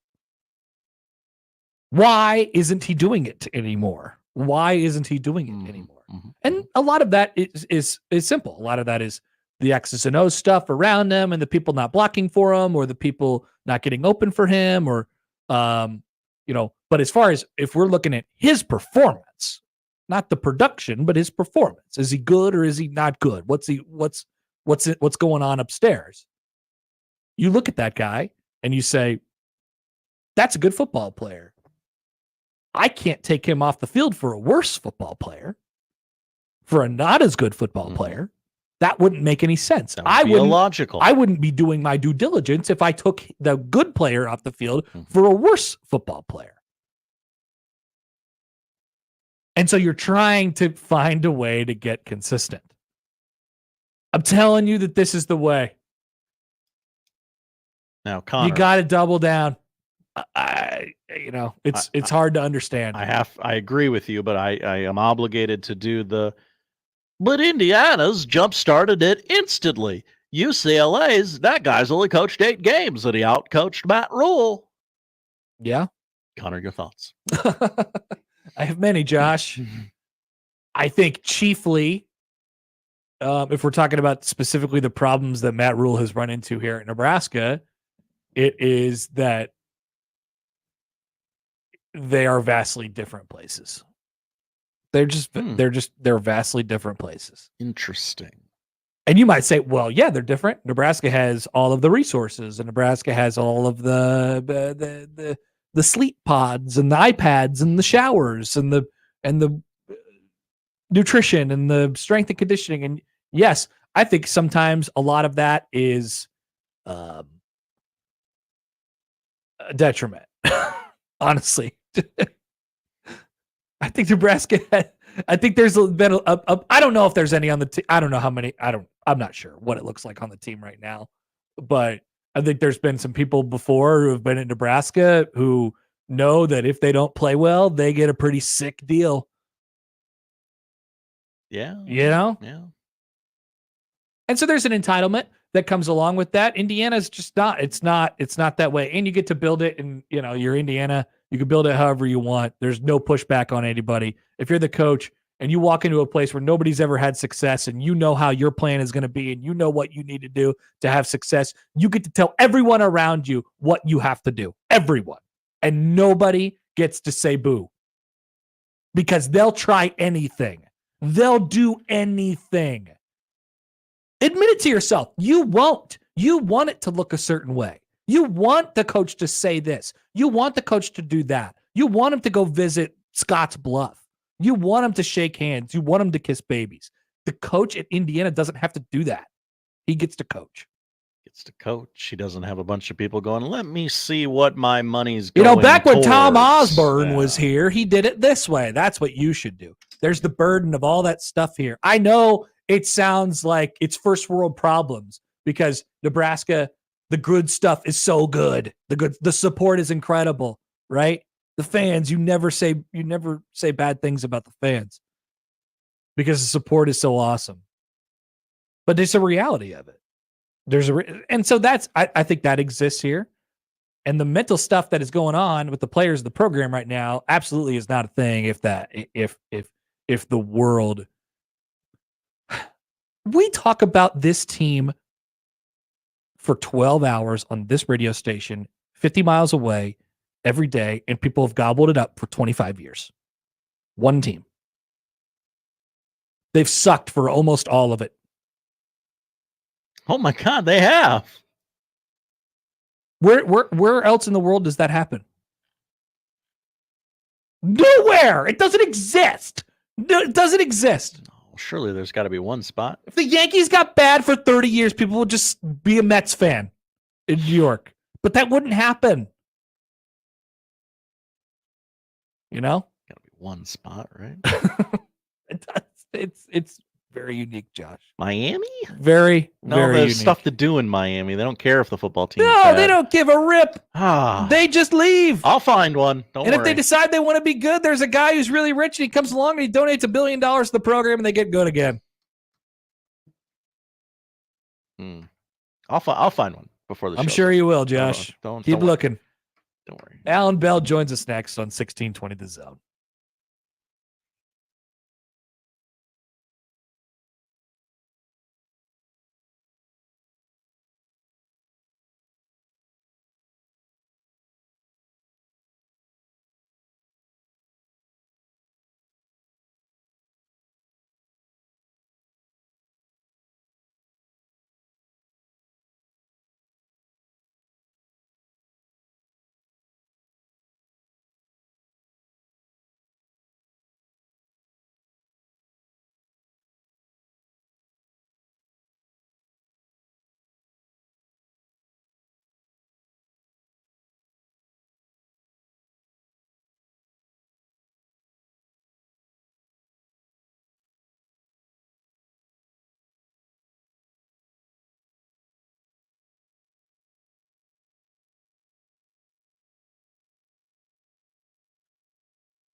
Here comes the money.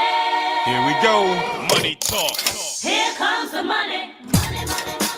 Allan Bell, the AB3 on the Connor Happer Show on 1620 The Zone. All right, we're joined now the 42 Degrees Source Hotline by our good friend Allan Bell, driving the line. He's driving that line every day. He joins us on the 42 Degrees Source Hotline right now. Good morning, Allan. How are you? Hey, doing fantastic. I just wanted to say, America, a big decision getting made today, and I don't know which way it's going to go. Where do we put Miami in the college football playoff ranking? Oh, my God. Tonight are the college football playoff rankings, aren't they? Yep. What a perfect time to unleash the first college football playoff rankings and get everyone to argue about something. That won't be happening anywhere else. I know. It's hilarious that I keep picturing that meme where everything's on fire in the room and the guys in the little cartoons yeah, this is fine. Yeah, this is fine. It's the perfect night for it. I knew this a couple weeks ago and then I completely forgot about it until just now. So thank you for reminding me. Can't wait to see Indiana in there as Indiana's. Absolutely. Oh, they're going. They're going. They're going to lose to Ohio State, but they're still going to go to the college football playoff. It's going to be awesome. They're the new Notre Dame. They're the new Notre Dame. That's sure. Why not? Sure. Yeah. Everything's upside down anyway. All right, let's go to the NFL. So let's just start with the team from last night, who is undefeated, and won in a rainstorm, in overtime, and it. So I'm going on two different sides of, I guess, the same coin here. Yep. I'll say I think that this Chiefs team is a real threat to go undefeated because of the way they win. They've cracked this code. They've got this formula. On the other side, it seems as if they are beatable, right? I don't know what to do with them right now, considering that they're the favorite to win the Super Bowl. They have all this pedigree, but nobody is quite sure how, by regular metrics, how good or explosive they are. Yeah. So, it's funny. A month ago on this show, we talked about, it was a PSA to America that they're finding new ways to win, fellas. They're getting stronger. This is not good for everyone else. And they keep doing it, right? So I agree with you, man. This is a team that could go undefeated. And look, we understand the sentence that we just said with that. All right. We're not saying it's going to happen, but this team they just find ways to do it, man. And they can do it in the rain. They can do it when everybody is hurt. They can do it when it just doesn't matter, man. Last night, DeAndre Hopkins, of course, and he does the Remember the Titans dance, which was hilarious. Yeah. I found that one to be awesome. Long story short, you're right. I agree with both statements, but I agree more with the first one, that this team is getting better as they go, and that's dangerous. It almost feels like if we're to make the analogy back to college football. Now this is not quite a 1-for-1 because the Chiefs have the pedigree that they have. But it'd be like, if Pitt had won on Saturday against SMU and Pitt goes all the way and finishes the season undefeated, but everybody's like, yeah, it's Pitt though. Let's make them the 7 seed in the playoffs. I don't actually think they're that good. I don't know if I could tell you certainly that the Chiefs are one of the 2 best teams in the NFL right now, but they're undefeated and they've won the last 2 Super Bowls. And those thoughts don't make sense with each other. No, they don't. And it goes to show you, man, that there's something to be said about resiliency and being ready when it's time to go. Because look, the Ravens are the best regular season team in the NFL every year, right? They usually win the most games, they look the best, and then get to the playoffs, dude, they're not ready. They're not battle tested, right? Now they could be this year. I mean, they look great, but we've said that year after year after year, and the Chiefs have already beat them. All right. And then you look at the Lions. The Lions might be the best team in the NFL. I don't know. It's possible. They're phenomenal. They're phenomenal. But you can't, here's the thing, you cannot be given any type of very prestigious like label as that until you go through Kansas City. Like that's the test. Yep. Kansas City is the new test, right? It's like just ask Josh Allen. Yeah, exactly. Yeah, like that's the crazy thing too. Is it's like Josh Allen is a generational type dude. Lamar Jackson, same deal. Like all these quarterbacks, and it's like, good luck, buddy. Like the test is right here, and none of you have passed it. I know it's Joe Burrow. Like none of you have passed it. Yeah, we always end up talking about that after the Super Bowl of like, oh man, how many careers has Patrick Mahomes just stolen? Basically, not that these guys are gonna have, you know, like the Joe Burrows and the Josh Allens and the Lamar Jacksons of the world. Like nobody's gonna look back at them and say, oh, they were bad players, but they will say, well, they didn't get any rings. You know, Burrow had his chance. Yeah. He actually beat him once, and he didn't win a ring. The rest of them haven't even beat him yet. So, you know, what are we supposed to do? No, you're right. It's like Joe Montana handing out qualifiers. And what I mean by that is like everybody talks about, Dan Marino is the best quarterback ever. Well, he was, maybe, I guess. Yep. But Joe Montana's got a house full of rings here. You know what I mean? Like, that's the test. Like, you're going to have to go through Kansas City, and they're going to make you do it, buddy. And but right now, nobody's passed that test. I feel like this is a division that we end up as we switch gears here. Allan Bell's with us from Driving the Line. I feel like this is a division we talk about every week. But let's go ahead and recalibrate again. Pick your winner of the NFC West going into Week 10. I guess we're going with the Rams. Yeah, the Rams are the hottest team on the block right now, I guess. Like, what in the hell is going on out there? Like, San Francisco's gone. Like, they're just not even in the NFL anymore. The Seahawks are good, but they're just good enough to get beat. And then here come the Rams, who nobody had. And Puka Nakua's getting kicked out of games. Aaron Donald's not there anymore. Like, it's wild, dude. But that goes to show you, man, like, Sean McVay is a great coach, dude. I'm a big Sean McVay fan. Like, he's an old school at heart coach. Like, everybody, looks at him like, oh, he's like the young hot shot. Like, no. He's conservative, dude. Like, that's a football coach right there, man. He's old school. Sean McVay's awesome, man. A lot of respect to him. And to Matthew Stafford. Stafford seems like an awesome guy, man. He seems really cool, dude. I like him. And then we didn't even mention the Cardinals in that conversation, who are sitting atop the NFC West standings at the moment. I actually, I don't know if we've talked about them yet this year, Allan, but I actually kind of think that team is spicy. Like, I like them. I enjoy watching them play. I think they're a little frisky. I think that's a team that has the right sort of recipe to get somebody in January. Oh, yeah. I agree, man. Like, when they start games quick and score, you're in trouble because, dude, Kyler Murray, like, he doesn't throw interceptions. He'll fumble every now and again, right? Because he does, move around. But look, here's the other thing, too. Like, look at the quarterbacks in the NFL, like, with the most, like, turnovers, right? It's like Patrick Mahomes and Jordan Love, who every team would kill to have, right? Like, the Cardinals are really good, dude. Like, they make you beat them, and sometimes it works. A lot of times, dude, it doesn't work for the other team. They're solid. I'm with you. Spicy's the perfect word for that. What do you think about the decision from Todd Bowles last night? Do you go for 2 with a chance to actually take down the Chiefs on the road with all they went through just to get to the point where they had the opportunity to do that? Do you think they made a mistake going to overtime?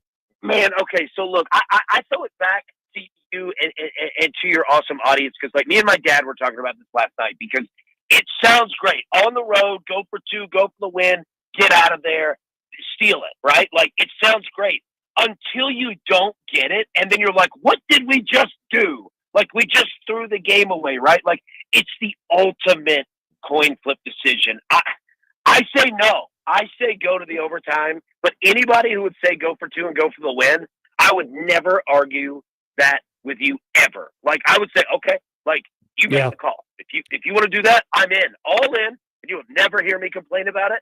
But I think if it were me, I'd go to overtime. But like, what about you? Like, I think this is a scenario. I would normally agree with you, but this is a scenario. The variable of playing the Chiefs makes it different. Playing the Chiefs on the road makes it different.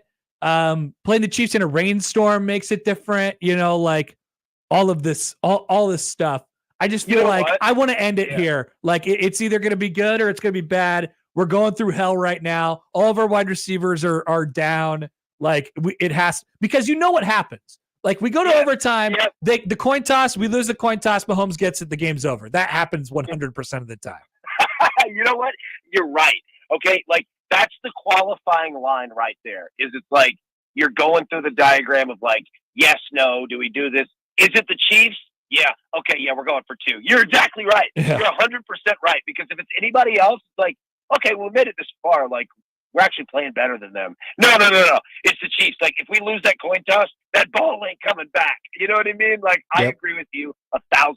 If it's the Chiefs, go for 2. You only get so many cracks at the King. You do. Yeah. You really do. You really do. And, dude, he was going off of a broken ankle. Like, it's like, dude, this guy is just unbelievable. I love watching Mahomes play, man. He's so awesome. Dude. It's a lot of fun. They've taken on a weird, an interesting space in my brain this year. That's for sure. Because they're so good at just doing little things and winning football games. But they are. They've also won 2. Like they're like, it has all the look from the outside of like this dynasty. You have these stars and blah blah blah, but they're like really really good in the margins. Like they're a really good football team, and I love that. They are. You're exactly right. And like they're so good that like $1 trillion musical artist is sitting right up there and no one cares. It's like, dude, this team is that good. Like it's just so awesome to be a part of, like just watching it. I'm not a Chiefs fan, but I kind of am, just for like, this doesn't happen often and we get to see it, man. It's really cool. All right, AB, as always, appreciate it. Fun as usual, and we'll talk to you next week. Sounds good, buddy. Y'all be good, man. Take care. Al Bell of Driving the Line. Today's the NFL trade deadline at 3:00. Cowboys buyers getting active. That'll help. Why would the Cowboys buy things? Well, it's the Cowboys. They don't have their 2 best players. So the move today by them was they took a Panther. They got Mingo. That's right, Jonathan Mingo. Yeah, give me another wide receiver. ESPN is grading these trades as they go. Oh, okay. What do they give the Jonathan Mingo? I'll tell you. Dallas Cowboys get Jonathan Mingo and a 2025 7th. Panthers get a 2025 4th. Grade for the Cowboys, D+. Oh, grade for the Panthers, A. Oh. Not sure why the Cowboys are buying, but wouldn't expect anything less. In America, keep throwing away those assets, baby. America, you get to watch Cowboys Giants on Thanksgiving. I love it. Love it. We'll talk more about the Chiefs later on in the show. And I swear, it might sound like I'm disrespecting the Chiefs, but I swear to God, I'm not. They do have a weird vibe where, like, gosh, they could go undefeated. Like, but they look more beatable than ever. I don't like the idea that they can do this because it feels like cheating, but I love how they're doing it. I love it. I like watching them play football. It's fun. Oh, they're fun to watch. Yeah. And it's not like in the fun, like Lamar Jackson way, right? It's not like, ooh, 80-yard touchdown. No, it's like they're really good at football. Yeah. Their games are always close. There's always a weird play or two. And they always come out on the right side of it. It's amazing. All right, we're back with the odd news coming up on 1620 The Zone.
And now we've reached the point in the show where Josh Odson reads the peculiar, the bizarre, the comical, the odd news with Odd Son.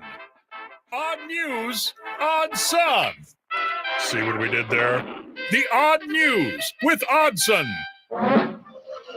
Many people commenting in what on Allan's use of the word dude. He likes dudes, man. He likes saying dude.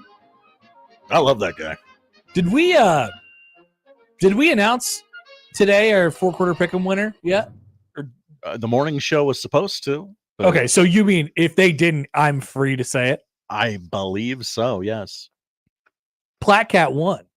Platcat won 4-quarter pick'em. Wow. Guessed all the games correctly. All of them? Yeah, he went 10 for 10. Platcat. I won't say his name out loud because he goes by Platcat. Everybody knows Platcat. Yeah, Platcat won. He's going to meet us at the Grand China Buffet, I heard. He got $2,500. The Grand China Buffet. They're going to take his picture right out there when he comes and picks up his check. It's going to be awesome. Get your picks in for $25K 4-quarter pick'em. Open for the week, by the way.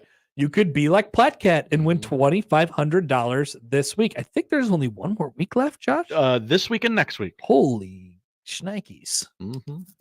There's also been a lot of movement in the standings. There has been. I believe John has taken the lead. Josh, who was at the bottom. Yeah, and Jimmy have all overtaken Nick Grimm. Yeah, getting wild out there. I know that all of your egos are so large that you couldn't handle being in last, so I took last for everyone. Thank you, Josh. It's appreciated. Good job. Because I know you're right about that. I know I'm good at picks because I'm winning picks. Are you winning picks? I don't know. I was pretty sure I had a good week. You are losing picks. Damn it. To me.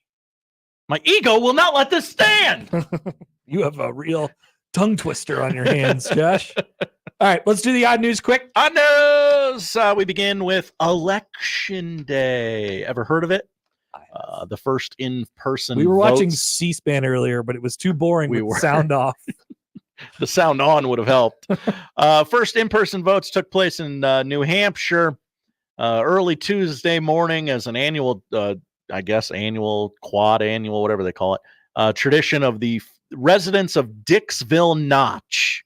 Oh boy. They vote at midnight. They get to vote at midnight. There are 6 registered voters in Dixville Notch. Who won? It was a Kamala. tie. It was a tie. Oh, wow. 3-3. Now, nobody gets the Dixville electoral vote. That's right. In the governor's race, 5 voters chose the Republican candidate, while 1 chose the Democratic candidate. Sign of things to come, maybe. The voting process in Dixville Notch takes just 10 to 15 minutes.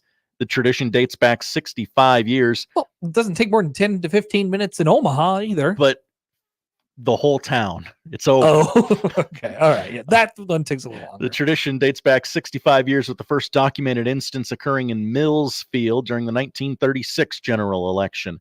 Only 2 presidential candidates have secured every vote in Dixville Notch.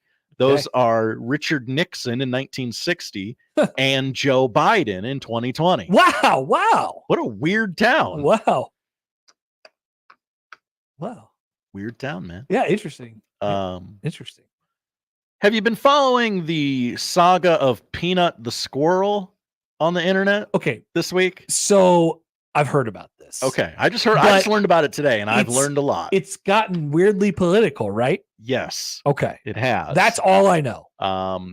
Peanut the squirrel of internet fame has sadly lost his life this week as he was seized by the state of New York earlier this week. The 7-year-old gray rescue squirrel, commonly referred to as Peanut on Instagram, Facebook, and TikTok, was put to death along with Fred the raccoon so that the animals could be tested for rabies, according to a statement from the agency. Peanut's guardian, Mark Longo, who is someone of some repute, I guess. I don't know. I'm sorry.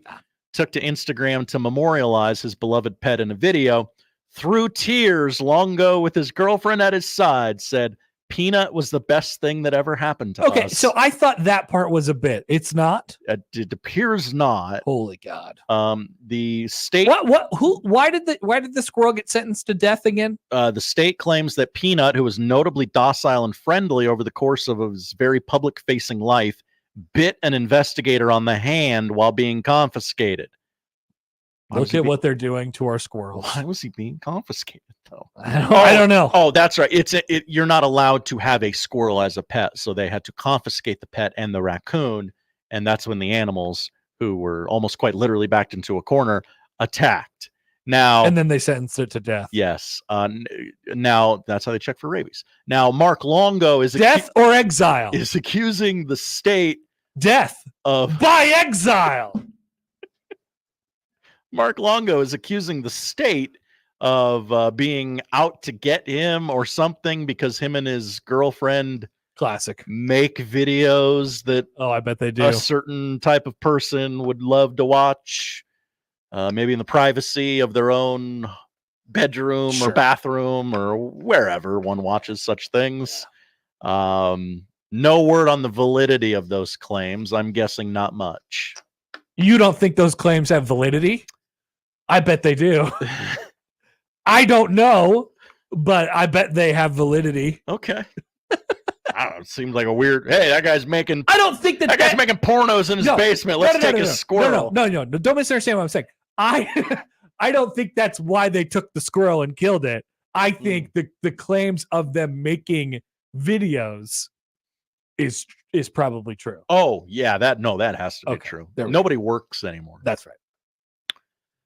Finally, now, snowflakes in the audience, please cover your ears. I'm going to say the name Taylor Swift a whole bunch, and you're going to go, oh my God. That's you, Josh. You're the one who's trying to denounce their love. I love Taylor Swift, and I'm the only one with the gall to say the things that need to be said to her. I love her that much. Whatever. A life-size Taylor Swift cake looked more like a Venus de Milo after its hands were shaken off in a transport mishap. Okay, Taylor Swift cake. Let's take a look. Award-winning cake artist Elza Baldishka was left scrambling to rescue her creation of the superstar singer.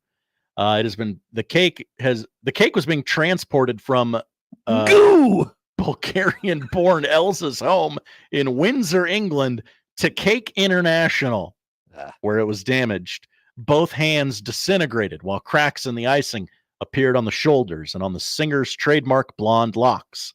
One witness said, quote, Elza is understandably disappointed and shocked by the damage, but she's an absolute professional and will fix it. Wow.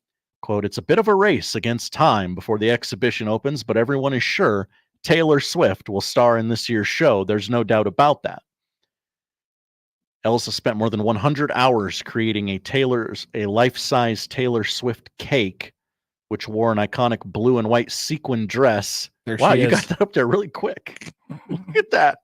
Why are her legs more tan than her body? I guess she wears those tights during the show. I mean, her arm is not there. It's gone. So why are her legs bent that way? Elza is one of 1,500 bakers, artists, chocolatiers, and other chefs showing off their creations at this weekend's Cake International show. Other cake replicas include Queen Elizabeth I, complete with jewels from world-class sugar artist Emma Jane. It's too many jobs out there, Josh. Yeah. Too many jobs. Where are the welders? We have so many world-class sugar artists, but we don't have any people who could build me a house, fix my driveway. That's right. Things like if you want to fix Connor and Josh's driveway, please reach out. That'd be awesome. We need driveways. I would love a new driveway. Mm-hmm. All right. Thanks, Josh. Thank you, Connor. It's the odd news. Back to the soul-sucking sadness of Husker football. No! When we return. I have a topic. I have a topic, as I normally would. Are you alerting us to the fact that you have a topic? It's not anything like that. Okay.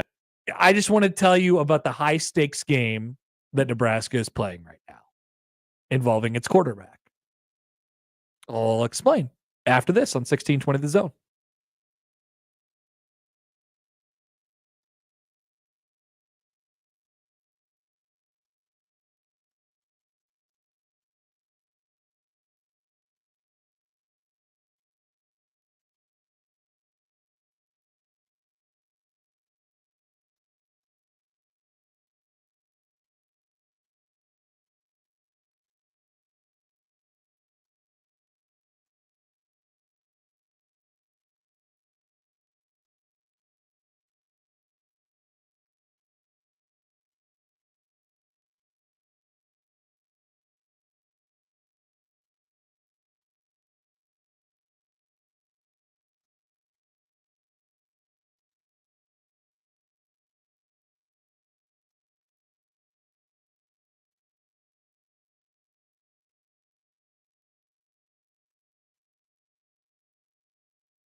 He does it the only way he knows how. With his massive sports brain sprinkled with a smidgen of rabble-rousing. Let's get back to the Connor Happer Show on 1620 The Zone. Oh boy, Kill Switch Engage is coming to Omaha. At Josh's favorite concert venue, the Astro, Saturday, March 29th. The hell's the Astro? And you can find out more at 1620thezone.com. You can even win tickets to Kill Switch Engage. I do love La Vista. It's a wonderful community full of wonderful people. That's where you have found out that the Astro is in La Vista? Yeah, there was a bit. I knew where the Astro was. Of course you did. Patton Oswalt's going to be there. Casey and the Sunshine Band's going to be there. Kill Switch Engage, their most popular song on Spotify, is a song called My Curse. That's right. I wonder if I've heard that before. It has over 231 million streams. It's a lot of streams. Almost as many as 1620thezone.com. Well, think about how many streams we got in 25 years. Do you think it's as many as one Kill Switch Engage song? Couldn't possibly be. Oh yeah, we've got two. We're cranking out 12 hours of content a day. Yeah, we're getting more. We got more than that song. Poll question: are we better than Kill Switch Engage? No, we don't want to pit ourselves against Kill Switch Engage. Yeah, we should be teaming up with Kill Switch Engage. By the way, it's noon, so we've gone away from the local news and we have put the ticker on the bottom. You know, it looks very election-y on the bottom. It does. My favorite sporting event. First poll closing in 5 hours and 54 minutes. Wow. We'll be getting results soon. Oh boy. Whoopity-doo. Josh seems excited about this. I would like to play you one more video from Matt Rule before we get to NFL reaction, overreaction, and my Raiola topic. A vidya. This is a comment that probably did not sit well with people yesterday. Oh, I can be the judge of that. There was many problems. There was many comments I don't think that sat well with people. Get it? Satty's got a new daddy. I do love the line of like, you are sat. You are sat. You are sat. You are sat. Everyone's talking about how sat. You are sat. Think about that should be a good lesson to everybody.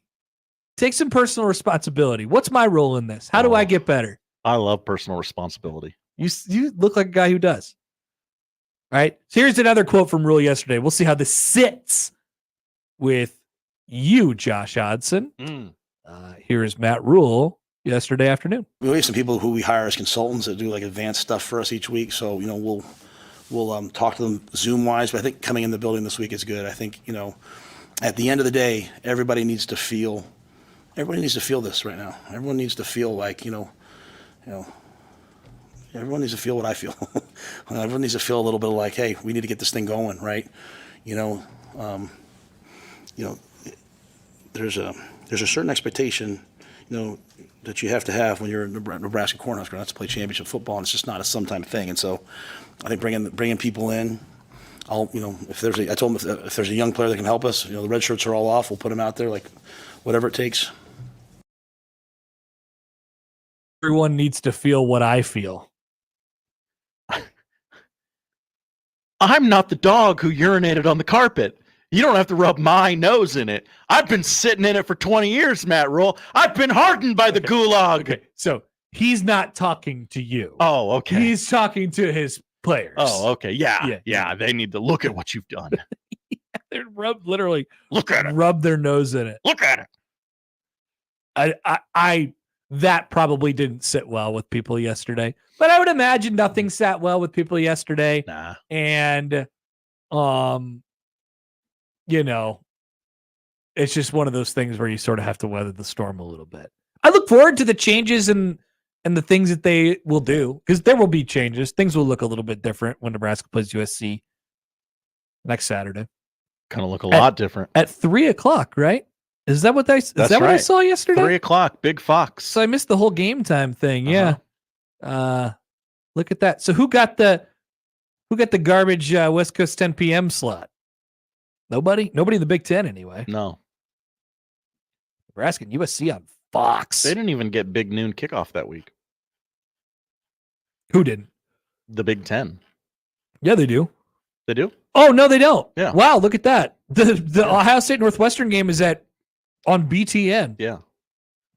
Ohio State has not fulfilled their commitments to playing, I believe it's 2 games on BTN this year. Ah, that explains that. So, yeah, things will look different when Nebraska plays USC in coming days, and they might have a guy with a skullet on the sideline.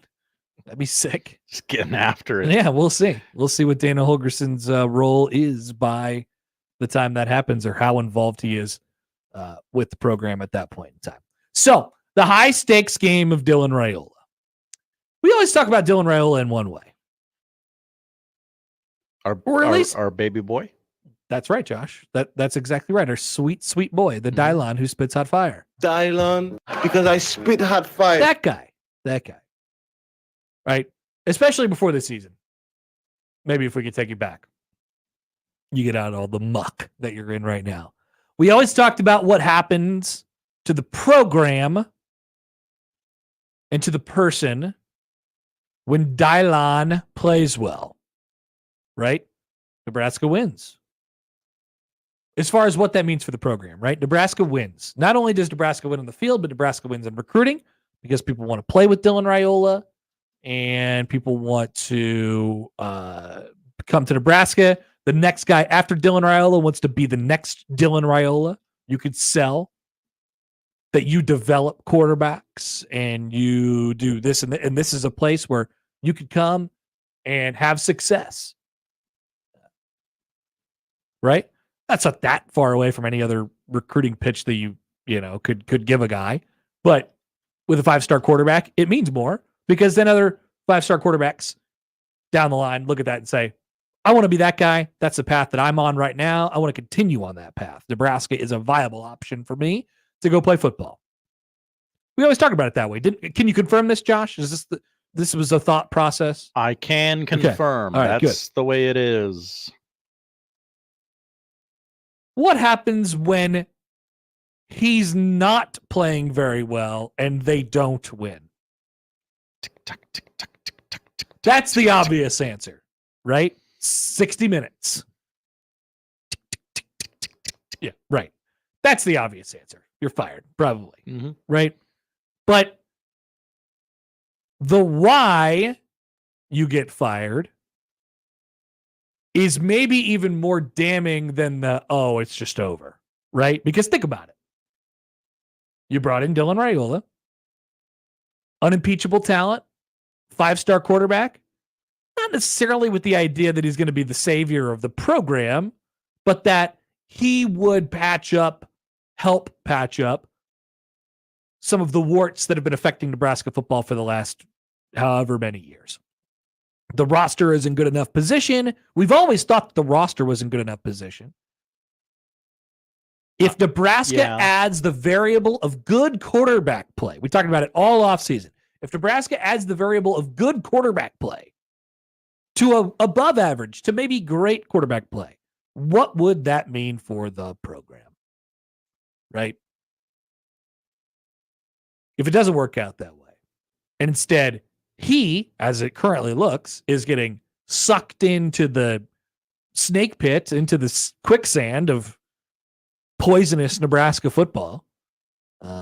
Because, my God, I mean, you can't even make the argument. He's regressed. Look how they massacred my boy. He's regressed. I mean, he is not as good as he was in September. Point blank, period. Now, I don't know if that's gone. It's clearly not gone. He's talented, right? But he's thinking about too much. He's got too much on his plate. He's probably injured. He's got a lot of different stuff going on. This is before the back injury on Saturday night.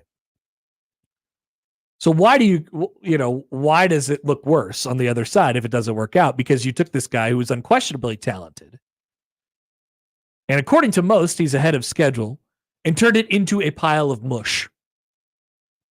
How do you sell to anyone else that this is a great place to come play and go play in the NFL afterwards? It is a high risk, high reward game. We didn't think about that when he first got here. And then there's also the political aspects of him being a Raiola that I think matter here as well. right? But we always thought about the good side. We got lucky. We got this guy. He's attached to us. He would have never chosen Nebraska as an option had his dad not been an All-American here. That is awesome, right? We'll take it any way we can get it. I don't care if the guy's a Husker legacy. I don't care this and this and this and this, whatever. He's good. He's the best quarterback they've ever recruited. We'll take him. And it's going to work out, right? You insert him into the situation and it works out. We never talked about what if it doesn't. The what if it doesn't is a tough pill to swallow. Because if you can't get it done with that guy at the quarterback position and he gets spit out like every other Nebraska quarterback and potentially even faster and worse, right? Think about that. I thought he was above all of the Nebraska quarterback vacuum that has chewed up and spit out. Why would you go so many? So Rule said yesterday, we'll have a bunch of good. He was asked about recruiting and how he can sell the notion, whatever, going forward. Obviously, they need to make progress, and he said, "We're going to have good players. We're always going to have good players." And I think to a certain extent, he's right. But people will always be able to say about you, "You ruined Dylan Raiola." That is a hard one to have on your resume, Josh. That is a hard one to have on your resume. If that ends up being the case. I would recommend finding some whiteout and just covering right over that line. You do not want that on your resume. No, that's a bad one. It's a bad one to have on there. It's like crimes committed, ruined Dylan Raiola. That's sort of the headliner. Yeah. Right. There's a couple other things, had some bad quotes and wore an ugly smock. Maybe made fun of Deion Sanders once or something like that. But the top one, the big charge, screwed up the progression of Dylan Raiola. That would be a hard one to come back from, Josh. So it's a high stakes game. Welcome to Rutgers. Oh, you want to play? Love when we need a quarterback. Welcome to Rutgers. Love to show you around. Here you're looking at Nebraska. Well, they ruined 5-star quarterback Dylan Raiola. You don't want to go there. Stay in Piscataway. Seriously, like if I'm recruiting against Nebraska, it's that simple. If it ends up being that way, yeah. If it ends up being, because just look at. It's amazing. It's amazing to watch. I'm telling you, go back and watch UTEP. Go back and watch Colorado. It's a totally different person. It's not the same guy. And so herein lies Matt Rule's plight yet again. Why? Why has this happened? Why has this happened? So we get an email here from Jim on the Equitable Bank inbox.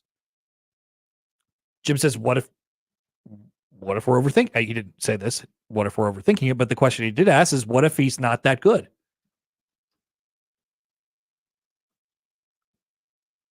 We saw it. He is that good. He is that good. He just hasn't developed. And he's developed backwards. He's reverse developed.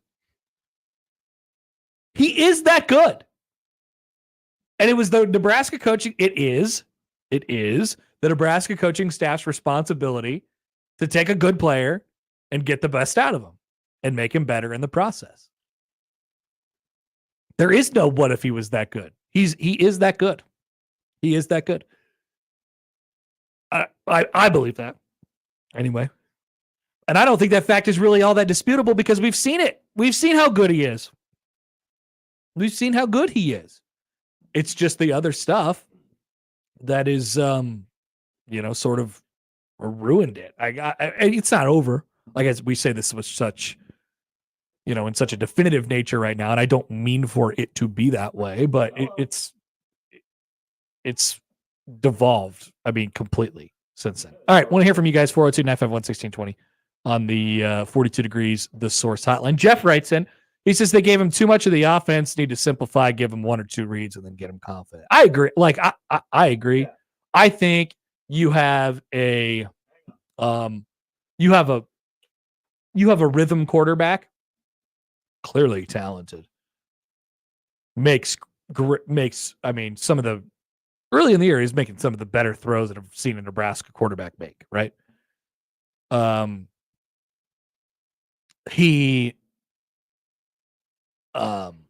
Sorry, what was now I lost my train of thought here.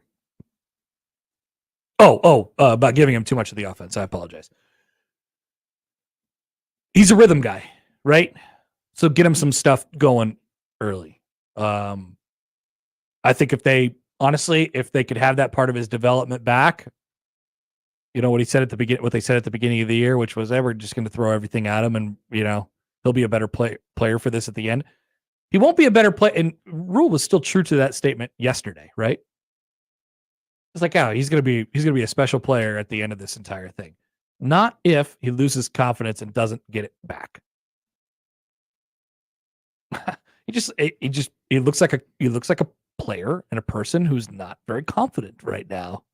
And that is crazy because he was one of the more confident freshmen I've seen at that position coming in.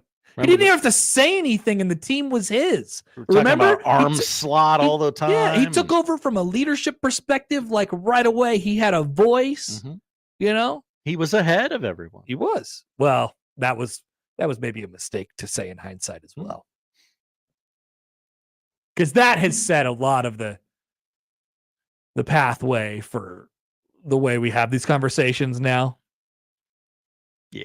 And that's regrettable, I think. That's regrettable. Like we don't need to say Dylan's better than everybody and everybody needs to catch up to him. As a guy who's played like 3 games at that point, we didn't need to say that. Didn't need to say that. Looks like a bad one in hindsight, sure. I think so. All right, let's take a phone call here before we get to NFL reaction. Overreaction. Here is Joe in Vegas. Joe, what's going on? Connor, good afternoon, gentlemen. Hello, my friend. Well, so I've been listening to this, and I know that I don't know if I'm going to be in the minority here or not. And this pains me to say this, but remember how last year when Deion Sanders came to Colorado and he completely flushed every bad player or perceived bad player out of the program and got all new guys. And then he proceeded to then do the same thing last year. I am convinced that Nebraska's problem, and granted, this is now at the time where you can do this. I think now looking back, you still got too many Scott Frost loser mentality players on that team. And they can sit there till they're blue in the face and say that they have changed and that they have gotten better. But the thing is if you put a diamond in a turd box, eventually it's going to become a turd like the rest of them. And I kind of think that's where we are. I mean, it doesn't matter what Rule does. He's got, how many guys did he keep over? I mean, I think that our Nebraska's defensive line is the most overrated defensive line that we've ever. I mean, Nash Huppunker and Ty Robinson are just 2 slow white guys. And for whatever reason, because they've been here forever, everyone loves them. And then you look at the wide receivers and the offensive line, and it's all these same losers that Frost brought in. And I know you can't completely gut the team, but man, looking at what Colorado did last year compared to this year, and then when you look at it from the standpoint, I know they're playing in the Big 12, they're playing against weaker competition, but hell, they're still winning. I mean, I don't know. Apathy for me has set in to the point now to where I'm going out to the USC game in 2 weeks. I'm fully expecting the new quarterback that they're going to have play for, because they benched the kid that beat LSU. So now they're bringing in the second string guy or whatever he is. I'm fully expecting him to look like the next carnation of Tom Brady next week. I really am. I mean, the defense I think is overrated, because if you go back and look, unless we stop them to 14 points, we lose. Yeah. And they're stiff. They don't stop the run well when they actually have to. I know Ohio State, they did all right, but I agree with what Gary said on the morning show. Ohio State was looking ahead to Penn State. If they were fully focused on Nebraska, they probably would have pulled in Indiana. I don't know. You look up and down the roster, and it's like, I think Matt Rule is a good coach. I think Satterfield was an absolute mistake. I think McGuire was a mistake. I don't know about Barthol, the running backs coach. It's hard to say if he's a good coach or not because all he's coaching is crap. So, I mean, it's infuriating with apparently the NIL money that we apparently have and everything else that we can at least figure out a way to just get serviceable players in there that can complement Dylan. Because you're absolutely right. He's a shell of whatever he was at the beginning of the year. I don't know. I'm at a loss for words. I mean, we're going to lose the last 6 games because we can't score, and we thought we had a quarterback. I mean, we don't throw it down the field. Everything is a screen pass. I don't know if it's because our wide receivers can't get open. But Donnie, he runs like he's got concrete shoes on. I mean, it's just aggravating to watch. Joe, thanks for the call, my friend. Yeah. Okay. Yeah. Joe's at a loss for words. He was clearly not at a loss for words. I'm still stuck on diamond in the turd box. That's what we have to discuss first. Thank you. What is that? What is a turd box? Josh, what's a turd box? So I think, and it's this magical thing that turns all your things into turds. That is crazy. And I appreciate Joe doing this. I think he was going to say S box and was. Yeah. People are speculating that was Jason Peter. If that was Jason Peter, there would have been a lot more cuss words. Yeah. Okay. So it wasn't Jason Peter. It was just Joe. I think Jason Peter was the guy in that Jason Kelsey video. I don't think he was. Sounded like him. Right. So, what's a turd box? First of all, why are you putting diamonds in it? I don't like. I get where Joe is coming from. I would not put a diamond in a turd box. I'd like to put a turd in a diamond box. See what happens. Yeah, like in this mythical thing, is it like a cocoon? You know, like it turns into a. Can I nestle the diamond in there? And what is a turd box? What is a turd box? What is even the complicated version of the more R-rated version of a turd box? An S box. What is an S box? Like a S hole? Yeah, I guess. Is that what? Okay, maybe, all right. Maybe I don't know. We all live in a turd box. Maybe. So we need to crowdsource a poll question out of this.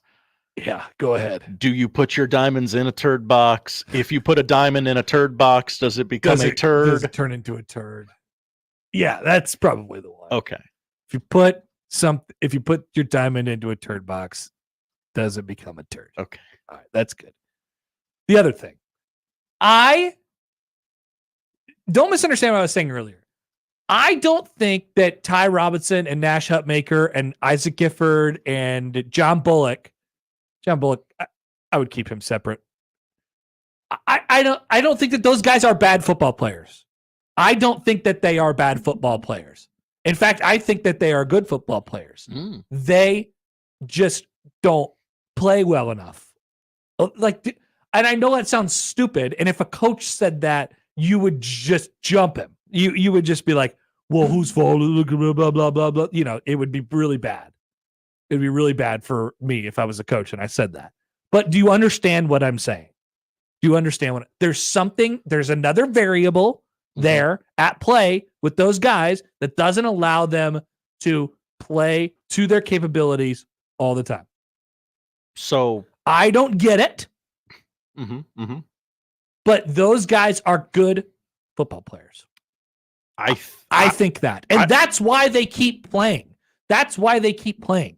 So for all the people who's like, well, we just got to, put in Harburg, right? They're good. The first stringers are good. They just don't know what to expect from them. And that's the hard part. And that's why I do think that they should probably try out some more guys in the final 3 games of the season. Now, the things you're saying, Connor, you sound like you're right at the cusp of whatever mental hurdle hex curse. Oh yeah, Nebraska's totally cursed. Is okay. That was my other reaction to Saturday. Everyone, who's been calling in the show for years talk about how Nebraska's cursed and there's no other explanation for it. You guys are right. I was wrong. It's cursed. What? I'm giving in on that one. We have not. You're right. We have not really dialed in on the. What did you think during the last drive?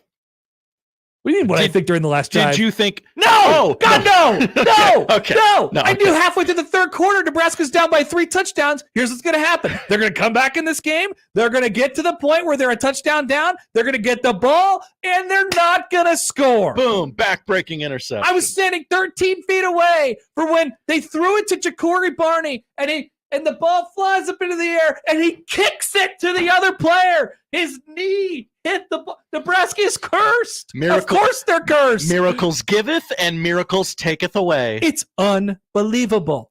Of course Nebraska's cursed. This doesn't happen anywhere else. Get out the Stumanji list. Would you like to see the Stumanji list again? I've seen it! It's so unbelievable. It doesn't make any sense. I want to burn it. It's digital. I can't. Look at all those drives. Nebraska's final offensive possessions when tied or losing by 8 points or less, 2018 to 2014. They've only scored 3 times out of 31 drives, and only once was it enough to actually win the football game. Once. They tied the game at Iowa in 2018 with a touchdown and 2-point conversion. They went down and won against Northwestern on the field goal kick that by the safety that went through everyone's fingertips. And they scored to tie the game against Wisconsin last year before having another opportunity in overtime and throwing an interception. That's it. Literally none of the other drives have resulted in anything other than pain and sadness. So yeah, Nebraska's cursed. Of course they are. That's the missing variable. Why haven't I seen this all along? It's only taken till now to crystallize it in my head. It's a curse.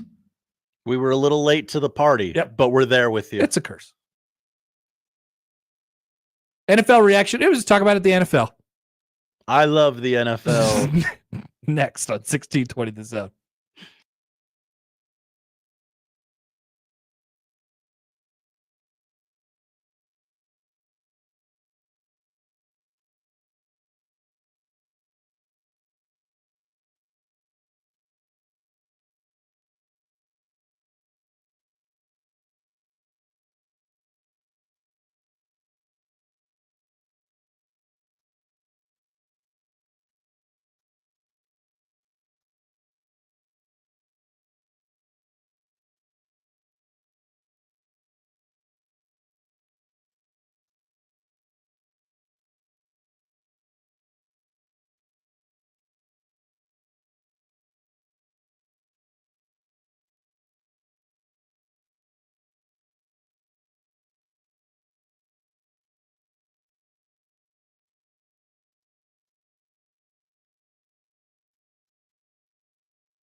All right, poll question up at Happer Show. If you put your diamond into a turd box, does it become a turd? Important question. Vote early, vote often. Theo responds, duh. Theo? He said, duh. Of course. Duh. Many people know this. Okay. So we're not only asking you to vote in the election today, but also to vote on our poll questions. Equally important. This is the most important election of our lifetimes. And I'm referring to this poll question. This poll question. Did you see the bit they did on SNL this weekend? I did not. So they brought in they did that game where it's like, hey, remember what's my name? I think it's called. Okay. And so they put up a guy and they simulated the idea of like 4 years ago or 8 years ago or whatever, you said that this is the most important election of your life. And then they brought out Hillary Clinton's running mate from that year. And they were like, oh, who's that guy? Who was that guy? Tim Kaine. Oh, yeah. Tim Kaine. Exactly. I didn't know either. I was staring right at the guy. It was a pretty funny bit. I liked it. And that's our politics talk for the day. You're welcome. Good talk, everybody. Kenneth says the face of democracy is Happer Show poll questions. Damn right. I agree. All right, Josh, let's do the writers got us cooking for some NFL topics. Yeah, I've just been handed the sheet. Thank you, writers. What do you got? The Los Angeles Rams are the team you trust the most in the NFC West. I like how that's worded, writers. Interestingly worded. That doesn't say that they're going to win the division. Mm-hmm. They're the team that I trust the most. My God, it's true. Weirdly, yes. With all of their injuries and all of their things. Huh. I just can't fully trust the Cardinals yet. I think that's probably the best team in that division. Might be by the end of the year. Yeah. I definitely don't trust anything about the 49ers. Nope. Too broken. And the Seattle Seahawks are the team that I would trust the least in that group. So yeah, Rams. Sure. Rams house. Whose house, Josh? Rams house. Rams house. That's what they say at the games. Yeah. I think this is an appropriate reaction. The Rams are the team that I trust the most in the NFC West. Favorable schedule for the Rams. Really? What do you got? List some people. Versus the Dolphins. At the Patriots. Versus Philly. At New Orleans. Okay. And then it's Buffalo, San Fran, the Jets, Cardinals, Seahawks. Yeah. At home. Not much going on there. Those last two divisional games at home. By the way, who did the for betting purposes? Yeah. Saints get the Falcons this weekend. Oh, the coach. Got to go with the coach fade. The new coach bump. Absolutely. The new coach bump, the contract extension fade, both are virtually undefeated. Little avenues that I just really like to take advantage of all the time. Saints are beating the Falcons this weekend, straight up. Bet it. 3-point home dog right now. Absolutely. Plus 150 on the money line. Saints are winning that game. For sure. Let's see what they say about the Rams to win the division. On the FanDuel Sportsbook? Yeah. At FanDuel Sportsbook.fanduel.com. Niners plus 105. Cardinals plus 220. Rams plus 380. They're just like trying to steal your money on the 49ers. Seahawks plus 1,100. They're just trying to get you to bet more and more on the 49ers. It's not happening, guys. They went to the Super Bowl. It's not happening. I don't know what to tell you. It's not happening. All right, next. Take number 2. The Kansas City Chiefs are a real threat to go undefeated. All right, so we talked about this down. Two sides of the coin here. The case for them going undefeated is that they will continue to get better, right? They're getting healthier. Yeah. From a variety of different angles. They are clearly being aggressive in the trade market and trying to get better. They know how to win in weather. They have the championship pedigree. They've passed every test so far. With that being said, it's obviously very hard to go undefeated. I believe for that reason, they are like a real threat to go undefeated. On the other side of the coin, I don't think depending on your version of fun and what is fun, they're not like a fun. They don't have this. They're not the greatest show on turf. Exactly. Like the undefeated Patriots broke every record. That team was undefeated and you could see it statistically. If this team goes undefeated or even, 15-2 or something like that, they'll say they went 15-2 and Patrick Mahomes threw 20 interceptions. What happened? And the answer will be, I don't know. I'm not sure. And they had the hardest schedule in the league because they've won the Super Bowl the last 2 years. Yeah, I don't know. I don't know. On that schedule point, could I read their schedule? Why don't you? They play. Sounds like you're going to anyway. They host Denver. If you said no, I would not have. They host Denver this weekend. Yeah. And then it's at Buffalo. That's kind of the one, right? Okay. At Carolina. No, let's be clear before you read the rest of these. They could lose any of these games. Oh, sure. If they're close, I'm taking the Chiefs. They play everybody close. Yes. At Carolina versus Vegas versus the Chargers. Like I would have bet the Bucks to win last night. Ooh. I would have been wrong. Then they play. Here's an interesting stretch. The 21st of December, they play the Houston Texans at home. And then 4 days later on Christmas, they play at Pittsburgh. There's travel. There's 2 tough teams back to back. That'll be a 2-point game. They'll win. And then at Denver to finish off the season. They'll probably lose that one. It'll be 6. They'll go 16-1. Yeah. They'll lose the last game to Denver. They're going to be favored a lot. Yeah. I mean, we don't have to go too far down the road because I don't think it's going to happen. But odds are slim. It's just such a weird team because I don't know how good they are. Not a clue. But I'm pretty sure they're going to win the Super Bowl. I'm pretty sure. I'm pretty sure they're going to win the Super Bowl. Okay. Oh, I will save my comments that I have. Okay. Before I left the house. We have another topic. Yes. That applies. It'll come back up. Topic number 3. Saquon Barkley's backwards hurdle was pointless. Come on, writers. It was really cool, though. Yeah. So what? He gained an extra, half a yard. I mean, he just so happened to be backwards, and then he jumped. That's awesome. Come on, writers, lighten up. It is pointless, but it's also one of the cooler things I've ever, every time I'm like, not to go all Tim Kirkjian on you here, but every time I think I have seen everything, something new happens. Yeah. Lighten up, writers. It was cool. It was probably pointless, though. If Saquon Barkley makes the Hall of Fame, that'll be. I want to see cool dudes doing cool stuff. Yeah. Remember Patrick Mahomes said, the play was cool. It should have counted. I saw Saquon Barkley's quads with my own eyes one day, and I said, oh, my God. That's right. Guy's quads are the size of my entire body. I love that guy. Saquon's awesome. I wish the best for Saquon. Yeah. I do. Don't you? Is Saquon Barkley a universally enjoyed NFL player? Yes. I think, maybe not by the Giants fan base, but even then, that's your own ownership group. Yeah. Did you dirty. Why were they mad at him? As a frequent Saquon Barkley anytime touchdown better, yes, I like Saquon Barkley. He had the best you had the best fantasy weekend out of anybody this weekend. This question, maybe we should have pulled it, Riders. Feels a little dated now. Oops. The Cowboys should look to deal some of their core. Well, they should, but they're not.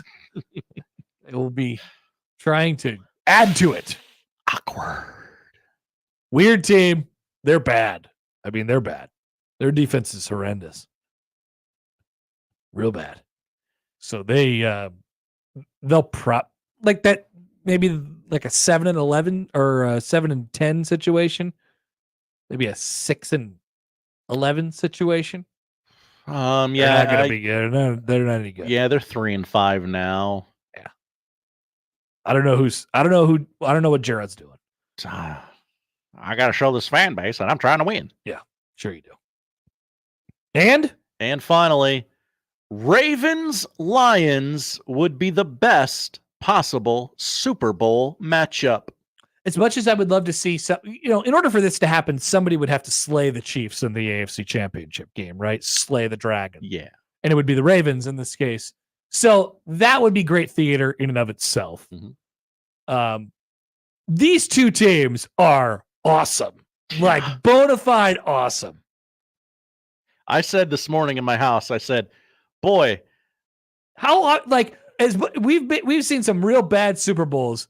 This would be a certified banger. This would have like the total on this game would be like 72 and it would just be back and forth, and nobody would be able to stop anybody. Even though both defenses are good. I had those thoughts this morning. I also said, gosh, I don't know how Lamar Jackson's going to screw this up, but it seems pretty Lamar Jackson proof at this point. Somewhere that the Ravens will be playing a playoff game with Tyler Huntley as their quarterback. He's going to have to throw it. No, he's not even their backup anymore, but it just feels like it's going to happen. Yeah. Doesn't it? Like, gosh, they've built him such a lead there, and he's going to screw it up. I just don't know how. Who is the Ravens backup quarterback? Good question. Oh, it's Josh Johnson. That tells me nothing. You don't know Josh Johnson? No. He's been around for a long time. I think he was the 49ers backup. He played like an important playoff game recently. Josh Johnson did. Josh Johnson, 38 years old. Josh Johnson. Oakland, California. He's Josh Johnson. That's a lot of teams. It is. My God. It is. Yes. He was the XFL passing leader in 2020. Oh, nice. Where did he go to college? Josh. Sorry.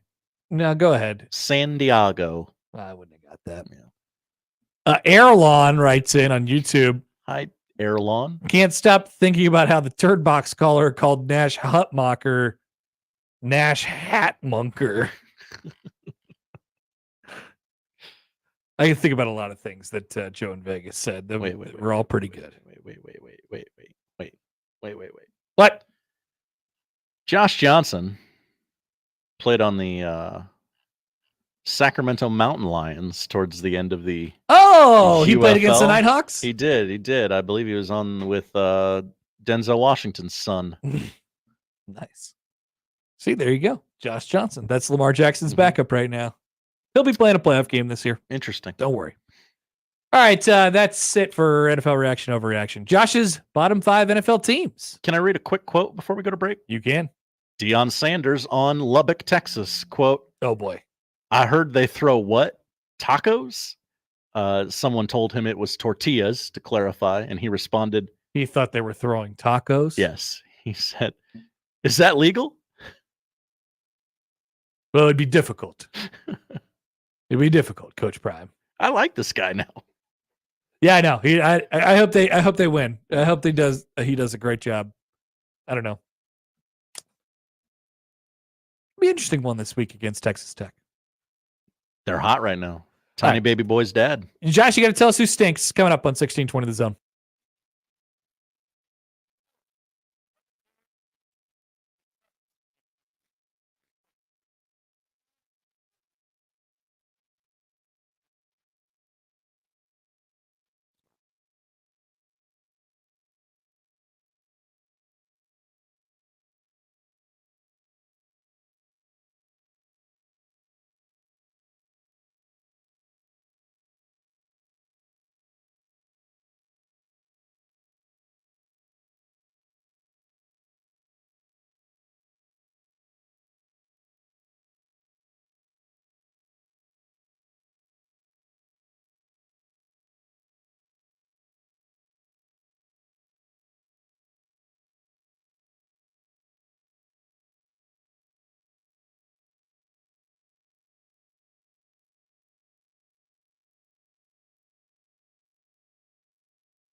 Listen to that crowd. Who are they yelling at? Marcus Satterfield? No! No. No, just a general, you suck. Just a general, you suck. Yeah. Sometimes you just want to yell, you suck. Yeah. Not definitely. at anybody in particular. Right.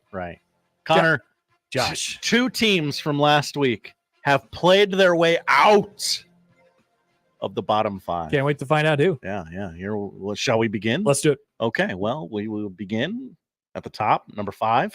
God, come on. Take forever. Number 5. Number 5, the Jacksonville Jaguars. Their offensive stats are decent, but their defense is stinky, and the vibes are bad. Yeah. The vibes are pretty bad. Pretty bad. They were worse at the beginning of the year. Uh-huh. They're better now. Now they've just kind of faded into almost like an anonymity. At a certain point, you kind of just are. There's not much climbing back out of the hole that you're in. They're 2-7. They're last.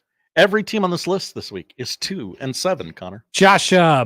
Let me just tell you the next 3 weeks for the Jacksonville Jaguars. Oh, yeah. Now you're going to read the schedule. Vikings, Lions, Texans. Dear God. Yep. So. Will they come within 3 touchdowns of any of those teams? Oh, it's the NFL, Josh. But they'll be 2-10 at the end of it. It will, yeah. Wow. Bad vibes. Gonna get fired, Doug. Number 4. Amazingly, not the first coach fired this year, though. No. Nice upset there with Dennis Allen yesterday. The New York Giants. Yeah, this is good. They've lost 4 in a row. They're last in the league in points at 15.5, roughly. If I gave you like 2 guesses to guess who the last place team in terms of total points is, the New York Giants would be one of the first 2 guesses. Right. It'd either be them or the Patriots, probably. Interesting you say that, Connor, because they are 30th and 32nd. There it is. So you'd get them both. Mm-hmm. Those 2 are definitively the worst offenses in the NFL. And one of them had Deshaun Watson for several weeks. Danny Dimes threw a touchdown at home for the first time in 672 days on Sunday. That's almost 2 years. The Chiefs won 2 Super Bowls in that time, Connor. That's an interesting way to put it. It is. They did. It is. The Giants have London or something. That's a Munich game against the Panthers. Hey, with Machine Gun Kelly at halftime. Did the Panthers play their way off, or are they still coming? They're not on the list, Connor. Yeah, that's right. That's right. Go Panthers. Big win. Special players, special teams, special games. I don't know. Plays. Yeah. 3. Combination of 3 and 5. Number 3. This team has largely avoided scrutiny in this segment this season, and I'm not really sure how that's happened. It's the Las Vegas Raiders. Oh, yeah. I think a lot of the time I was like, well they sort of have live in 2 crappy quarterbacks. They live in this space, though, where they're just kind of perma-bad, and you just expect them to be bad. Yeah. And so any level of bad they go beyond that doesn't seem that's frightening. Mm-hmm. It's just they're bad. They've lost 5 straight. They can't run the ball. Gardner Minshew has thrown the 3rd most picks in the league. Yeah. I mean, there's no doubt about it. That's a bad team. Yeah. Bad team. Bad team.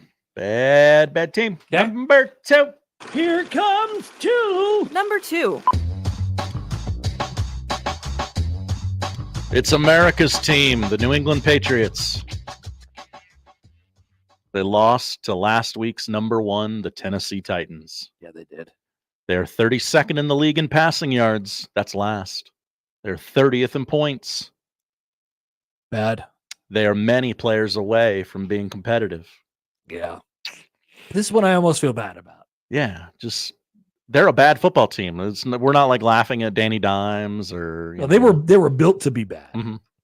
Yeah. They were always going to be bad. They knew some it of on these the front teams on end. the list is like, whoa, what are you doing here? Yeah, and these that's kind of guys more fun to talk about. These guys they're just bad. They knew they were going to be bad, and they've lived up to that. Yep. That leads us to number 1. It's a new number 1. Hello. This team's had a bad week, Connor. Bad week. Make it so, number one. Number one. I'm surprised that the team with unwavering desire and faith and belief in the Lord didn't make this list. Well, but this one deserves it.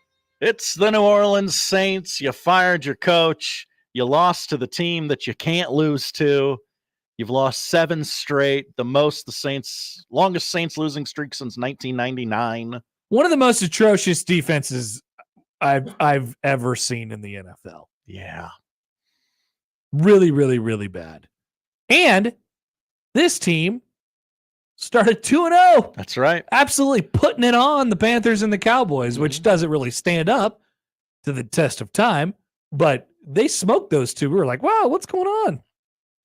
What's going on here? Come on, Saints? Yeah. And we talked and about they have this, to sell out for parts because they traded Marshawn Lattimore. Yeah, talked about this a little bit yesterday.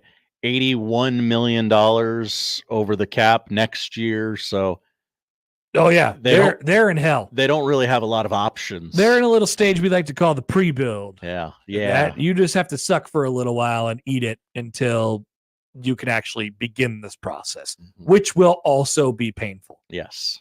So, nope. Yep, that's hell. Long way away, Saints fans. I'm sorry. Get the bags out. Josh, thanks. Thank you, Connor. That is the bottom 5 teams in the NFL. The 1 o'clock hour is coming up. We had a basketball game last night in Lincoln. We'll get Jacob Bigelow's take on that. Oh, okay. I would be okay with that. Yeah, we don't have to talk about it. Thank We're going to God. make Jacob talk about it because he was actually there because he's a sicko. We will discuss that and a little football with him coming up on 1620 The Zone.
He's heating up. That's the country song, right? Remember when? Thank you. Jacob Bigelow. Yeah. Whenever my open is concocted, throw that in there. He's on fire.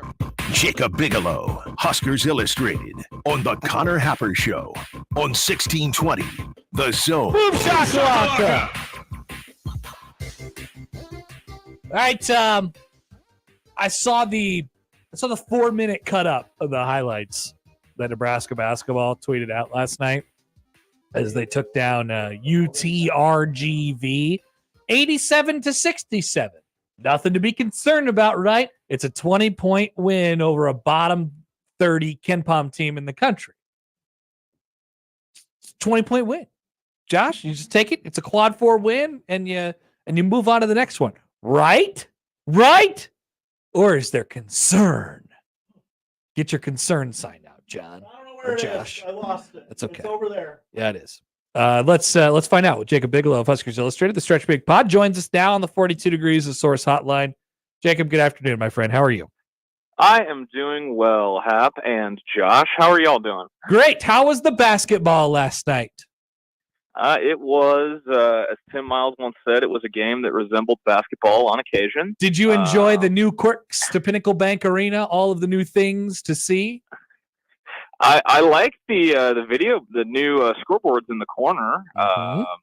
They need to update the banners. The banners haven't been updated yet. I noticed that.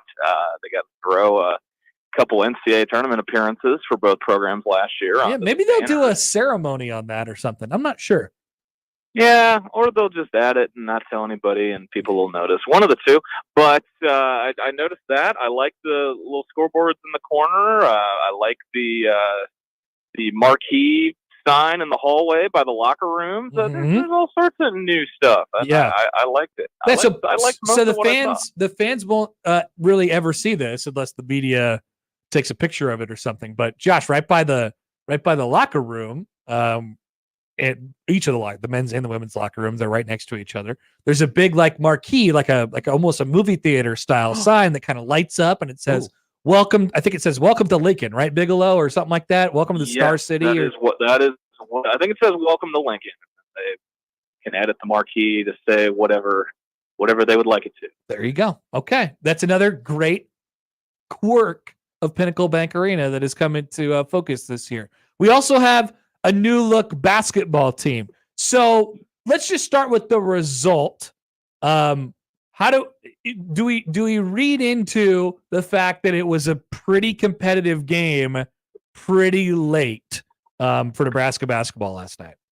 I am trying not to, but if you want to, I wouldn't blame you. It's kind of an in-between. Obviously, it's game one for a brand new team. It's a bunch of guys that are still getting used to playing together, and it's the first game out. It's going to look a little choppy. That's to be expected. I've kind of said all summer that I think that's why Nebraska's non-con is the way that it is, to give these guys, ample opportunity to get used to playing with each other instead of just, getting, taken to the woodshed or thrown in the wood chipper is a gauntlet of a non-con.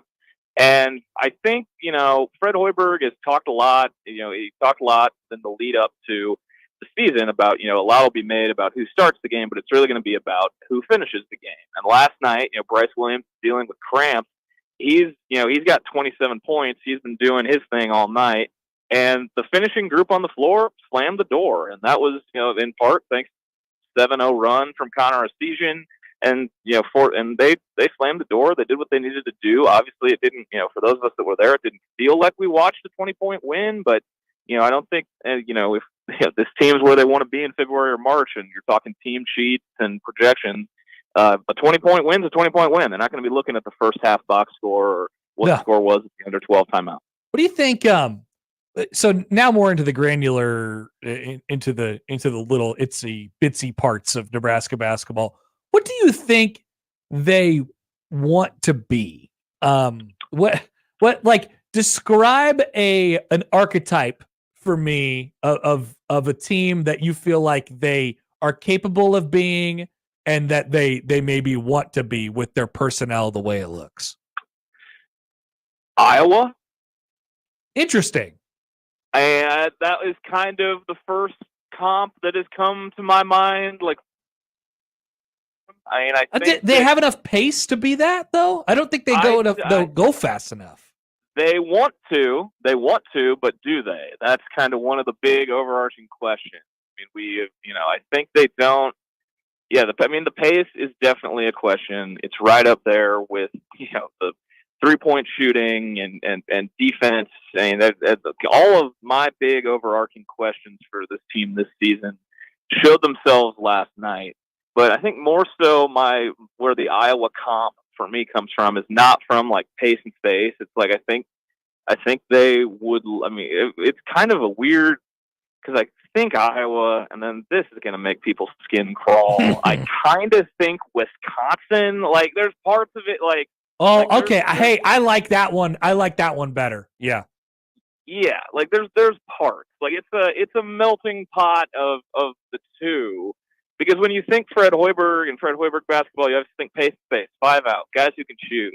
And we know that they've got a bona fide dude in Bryce Williams. And it's going to be, in my opinion, a question of who's your second leading scorer?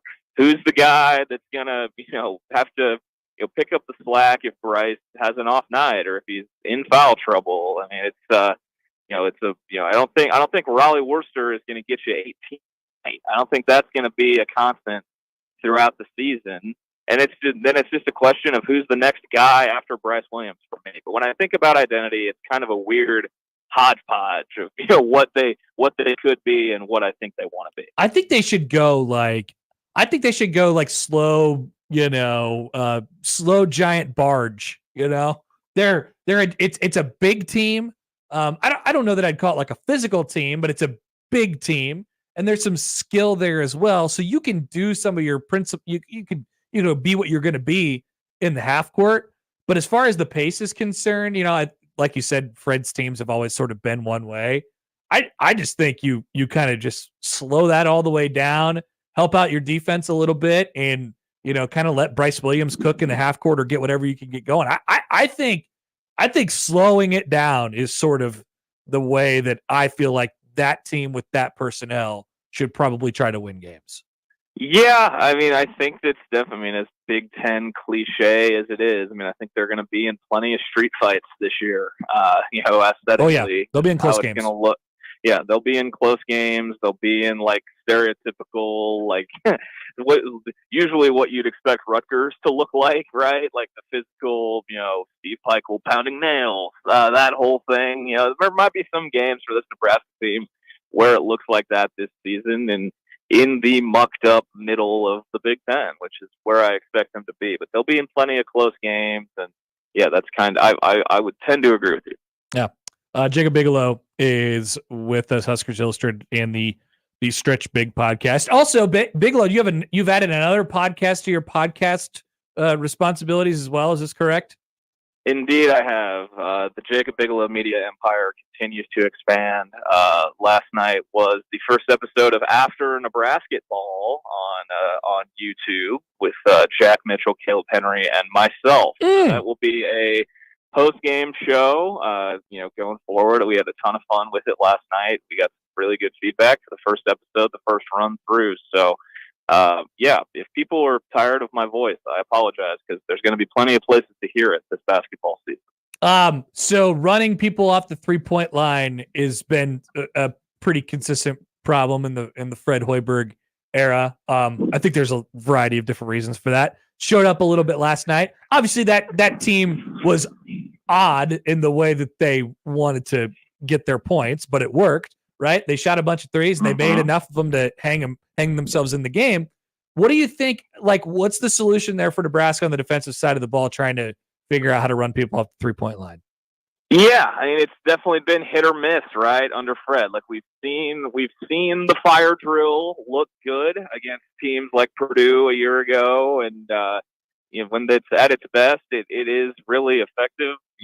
I call it the fire drill, the scramble drill, and it's really just the no middle defense. But transition defense is that's been another paramount thing that Fred and his assistant coaches have harped on and talked about, since they've been here, with how they've wanted to play. It's obviously going to be a big point of emphasis is transition D. That whole end of the floor with this group has kind of been my number one question that isn't 3-point shooting. Like, I think they could throw some different looks at opponents with the personnel they have.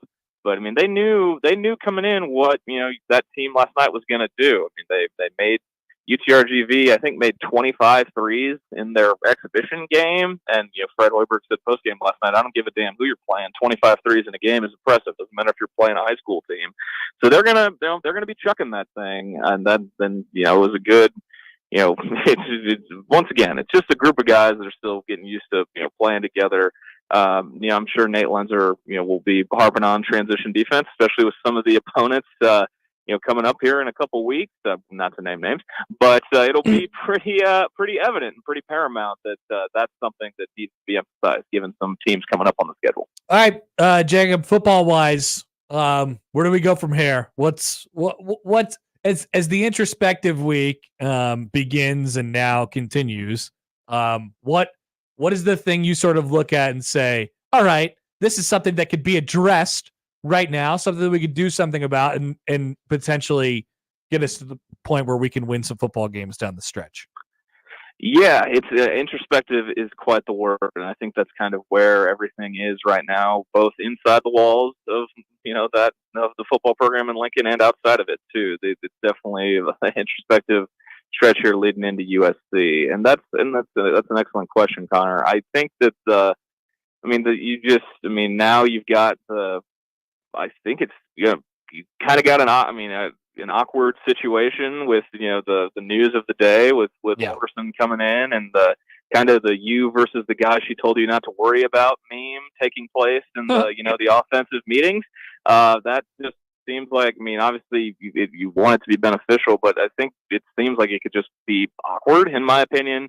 And then, I think, Phil Snow, he obviously knows Rule. He knows Rule, and now he wants to play defense. So, obviously, when you say you've got friends in the business and you bring in your friends in the business the following day, two guys you're familiar with, hopefully lend a hand in, patchworking it for these last couple games to see what can be fixed the quickest and for at least to wrap up the season going into next year. But, I think they just got.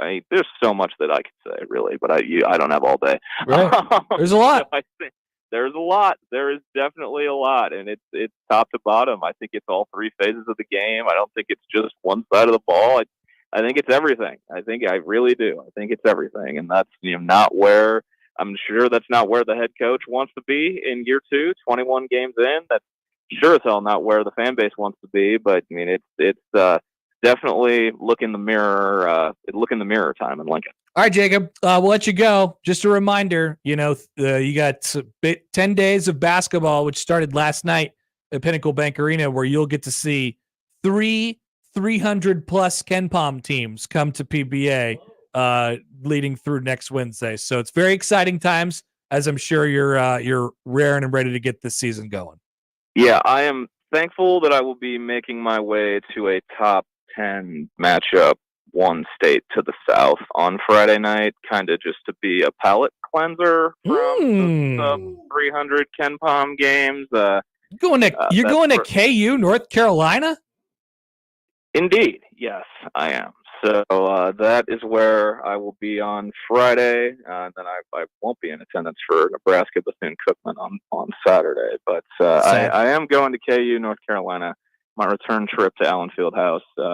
My joke is basketball season won't really be a thing for me until I'm back in Lawrence on Friday night. So I'm looking forward to that. Yeah, that's a better way to start it. Still an exhibition season until then. All right, Jacob, appreciate it. Have fun with all the podcasts and all the various things. And at Allen Fieldhouse. Talk to you later. Absolutely. Thanks, Hap. Appreciate the time like always. That's Jacob Bigelow of Huskers Illustrated and many pods. After Nebraska ball, stretch big. He's really going in on the pod game. Many are. It's like the Bill Simmons of Nebraska ball. Oh, what a schedule for Kansas. My goodness.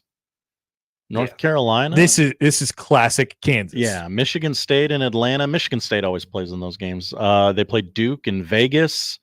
I feel like it's the same 8 teams that are just on the circuit. Hey, let's play a game at an NBA arena. You good with that? Yep. And then they're coming up to play Creighton. They are. This could be an NBA arena if they wanted to do that. Move an NBA team here. Don't start that. Why? Why not? Because then people are going to want one and go like, okay, which team would we get? We'd get our own team. We'd get the Kings back. Yeah. They used to be here for half a season. People forget that, Josh. They split time. People forget that. They do. So Nebraska, 3 KenPom 300-plus teams. UTRGV. By By the way, Josh, here's a fun trivia game for you. Okay. Honestly, do we have something to give away? Probably. Yeah, we got 10 Wallies this week. I should check. Okay, but so we I don't. got 10 Wallies this week. Okay. All right. So this week's zone deal is to 10 Wallies, but we're gonna have an opportunity to win some 10 Wallies right now. Right now.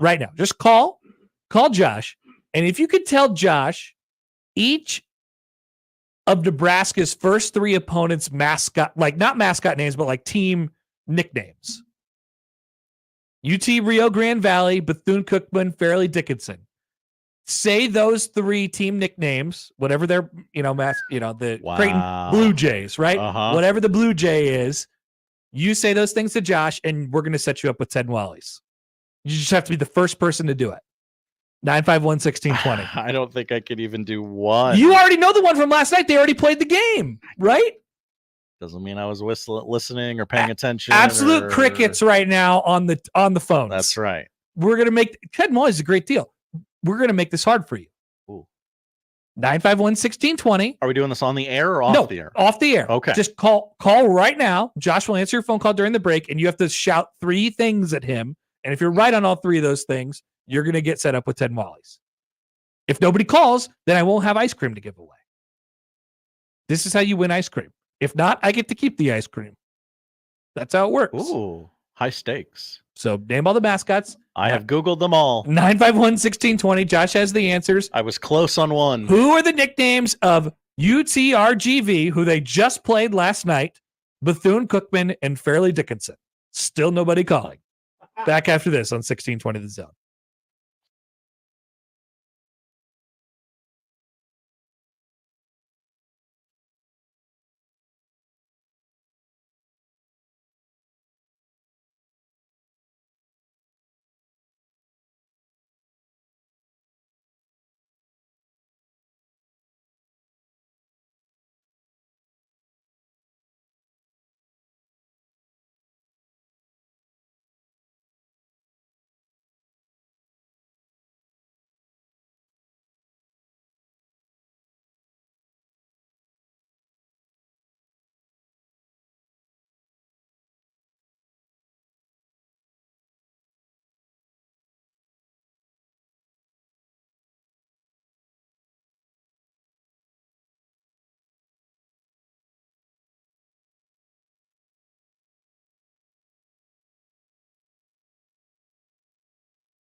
right. So, welcome back. It's Connor Happer Show on 1620 The Zone, 1620thezone.com. A reminder that this week's Zone deal is to Ted and Wally's premium, ultra premium ice cream. Ted and Wally's located in the Old Market Inn in Benson. Ted and Wally's ultra premium ice cream made from scratch with all natural ingredients, no additives or artificial flavoring. And it is slow churn the old-fashioned way using rock salt and ice, low airflow, and homemade taste and texture that is hard to find and very, very delicious. The Zone deal this week is $50 vouchers to Ted and Wally's for just $25. You'll get 5 $10 vouchers at half off. That's on sale Friday at 9, 1620thezone.com. So a quick backstory. We just tried to give away all $50 in one shot there. We asked you who Nebraska's first 3 opponents are, not in their school name, but in their nicknames in basketball.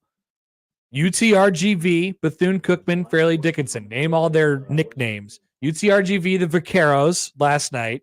Bethune-Cookman was the Wildcats. And Fairleigh Dickinson is the Knights. There may be a couple reasons why you would know any of those. So nobody was playing for about the first 3 minutes of the break. Then one person called in, and the person said, "Hey, what was that first team again?" And Josh said UTRGV. And the person said, "Nah, I don't want to play," and then hung up. Then, just right before the break ended, one person called in, and Josh, that was Chad. Chad and Elkhorn. And Chad's eating ice cream. So Chad's going to get the ice cream. Chad didn't get them all right, but we thank Chad for playing and trying. He got the first 2 right, and then he missed on Fairleigh Dickinson, but we said, we got your back. You know what? You're trying. I see the effort. It's like when a teacher passes a kid on to the next grade, even though they don't deserve it. Maybe they failed the test, but like you can see their applied knowledge is there. So congratulations to Chad. All right, I have a couple things from from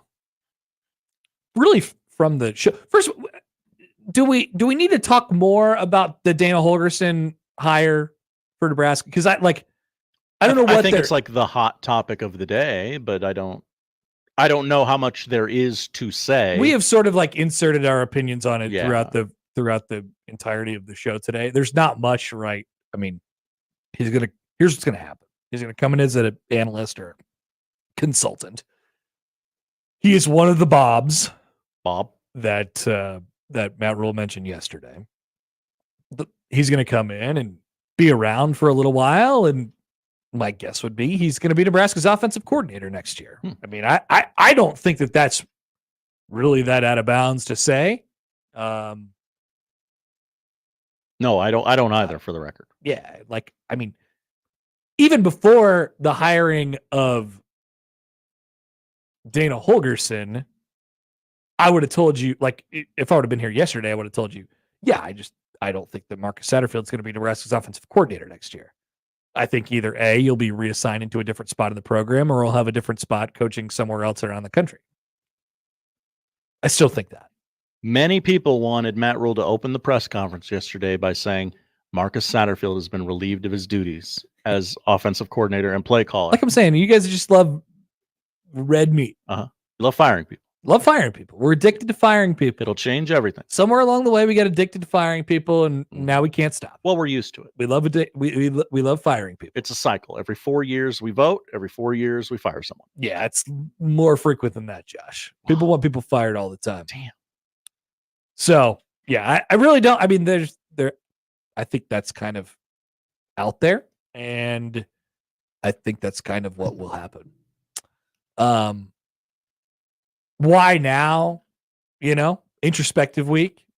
Rule said it yesterday. Hey, we're bringing in people. We're just going to have them poke around, look around a little bit, and get under the hood. Yeah.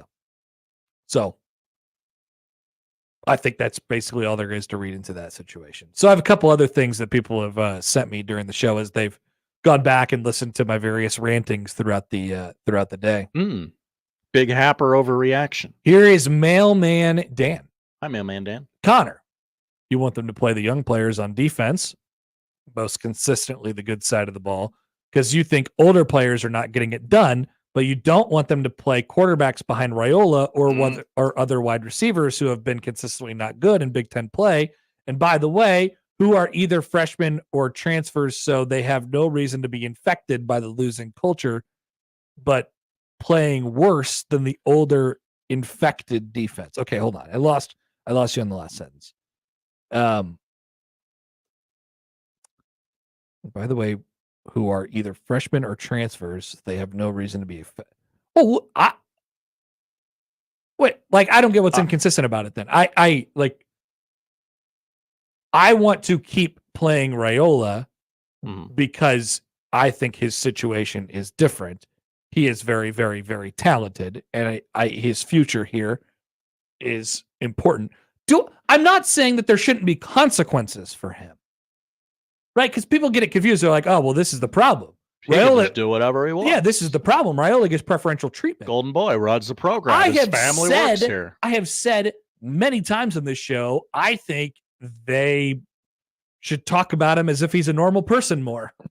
I think they have put him on a pedestal. I don't like that. But you said the bad players on defense should be benched. It's different for the quarterback because he's the quarterback. There's that piece too. But I also think what you're doing on defense is you're turning it to the future. Like that's what, I guess that's the quiet part of what I'm saying. I'm saying I need this to be fixed at some point. I need this to be fixed. Period. Whatever you have to do to make sure this is not a thing next year, they can't do another year of this. And so the earlier you get a head start on getting those guys experience, and it does, for as much as I've made fun of the idea of Nebraska needing more bowl practices and stuff like that, it does make getting to a bowl game just gigantic. Just gigantic. Yeah. You know? We need that exhale right now. And I'm not saying that, once again, I'm not saying that those older guys aren't good players. I think they are good players. I just think we know what we're going to get out of them at this point. You know, like I know that seems like it's really transactional and all that stuff, but I just think we kind of know, you know, what they're going to get. Like it's not about culture or anything like that. I think those guys are great culture guys. You know, and maybe what I said about them infecting other, like I'm not saying that they're carrying the disease and that they're infecting other people with it. I'm saying that Nebraska is going to have to play with younger guys next year, and those guys still have a chance. Get a couple reps. Those guys still have a chance. I don't know if that makes sense, but okay, so similar question here from Declan on Twitter. Hi, Declan. He says, to your double down theory, what is tangible offensive output that Rule wants to achieve to be successful? Same for the defense and special teams, because they aren't really good at offense and special teams right now. So why double down on that? I'm not saying double down on the process of like calling, like how to do offense. You know, I could see why this is sort of like a confusing thing that I said earlier. Well, we don't handle nuance well, Connor. No, I'm not saying that people aren't handling nuance well. I probably just did a bad job of like, I think there's a couple different things going on. Well, you're rusty. You had 3 days off. I think Nebraska's offense is broken from a football perspective, meaning a lot of different things are breaking down at different times, and you can't trust one thing or the other. And I don't think they have a very good offensive coordinator, and they can't marry the schemes with the stuff. But what I like, that is separate from the problem of it's all affecting the offense, but it's separate from the problem of, oh, I think that we have a bunch of guys who aren't confident right now and aren't and have been, you know, have this woe is me sort of mentality. Like, I think those are two different issues that could both be. I'm not saying that they shouldn't address the football problems. They should address the football problems. But the core of what Nebraska needs to get better at, the heart of what Nebraska needs to get better at is fairy dust. You know, it's out there. So, right? It's mental thing. You don't have to say yes to this. Does that make sense? It does. I think Nebraska should address their offensive problems. I cannot fix your brains right now. It is too big a problem. It will take too long. I would rather fix the football right now. No, I'm not necessarily saying that either. Okay. I'm not necessarily saying that. I think they should always be constantly working on the brains. They should be working on the brains. And you have to get that right before the offense actually works. No matter who the offensive coordinator is. That playing fearless thing that we kind of make fun of. Yes. The coach speak of, don't be afraid of failure. That has to be better before the offense gets better. It's clear, right? They tried it. They brought in Dylan Raiola. He was going to fix everything. He hasn't been infected by the disease. He comes in and he's a good football player, and the rising tide lifts all ships, right? Didn't happen. Broke further. Right? So it's clear what needs, it's clear what needs to happen. Nebraska needs to get better from the I wish there was a more accurate or a more sensical way to describe this, but largely Nebraska has been a nonsensical program. It doesn't make much sense, right? How can you be one team, the team that played so well against Colorado and the team that played so well against Ohio State, and also be the team that got beat by 100 points by Indiana? Because Nebraska is I don't care what you guys think about Indiana. Nebraska's not that much worse than Indiana. They're not that much worse than Indiana. They're not 50 points worse than Indiana is what you're saying.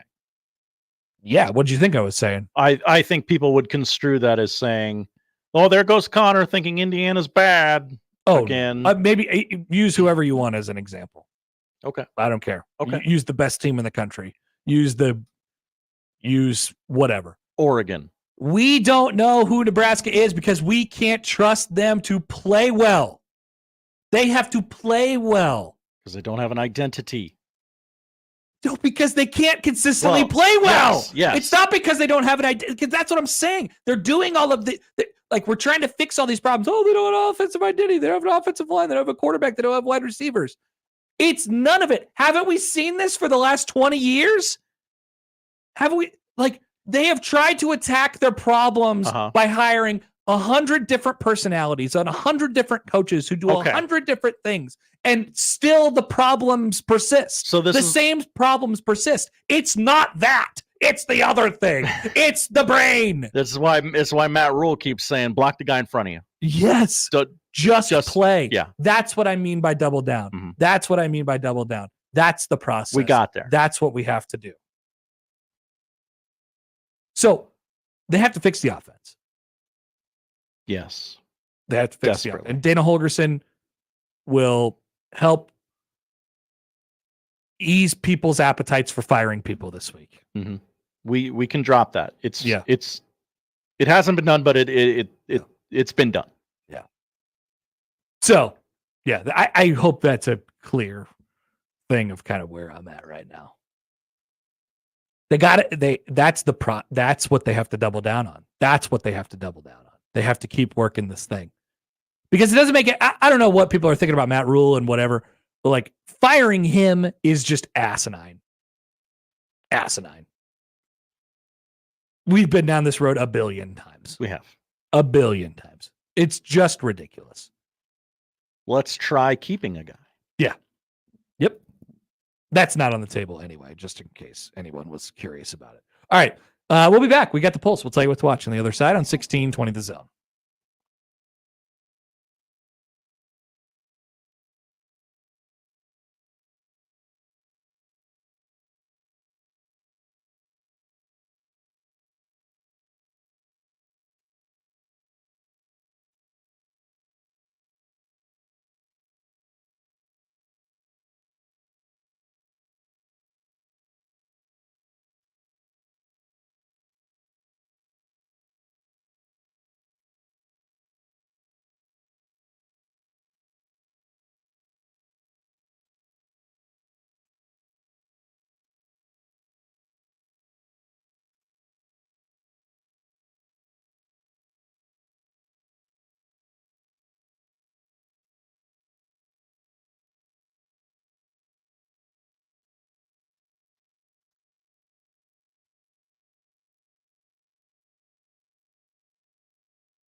looking at a funny tweet.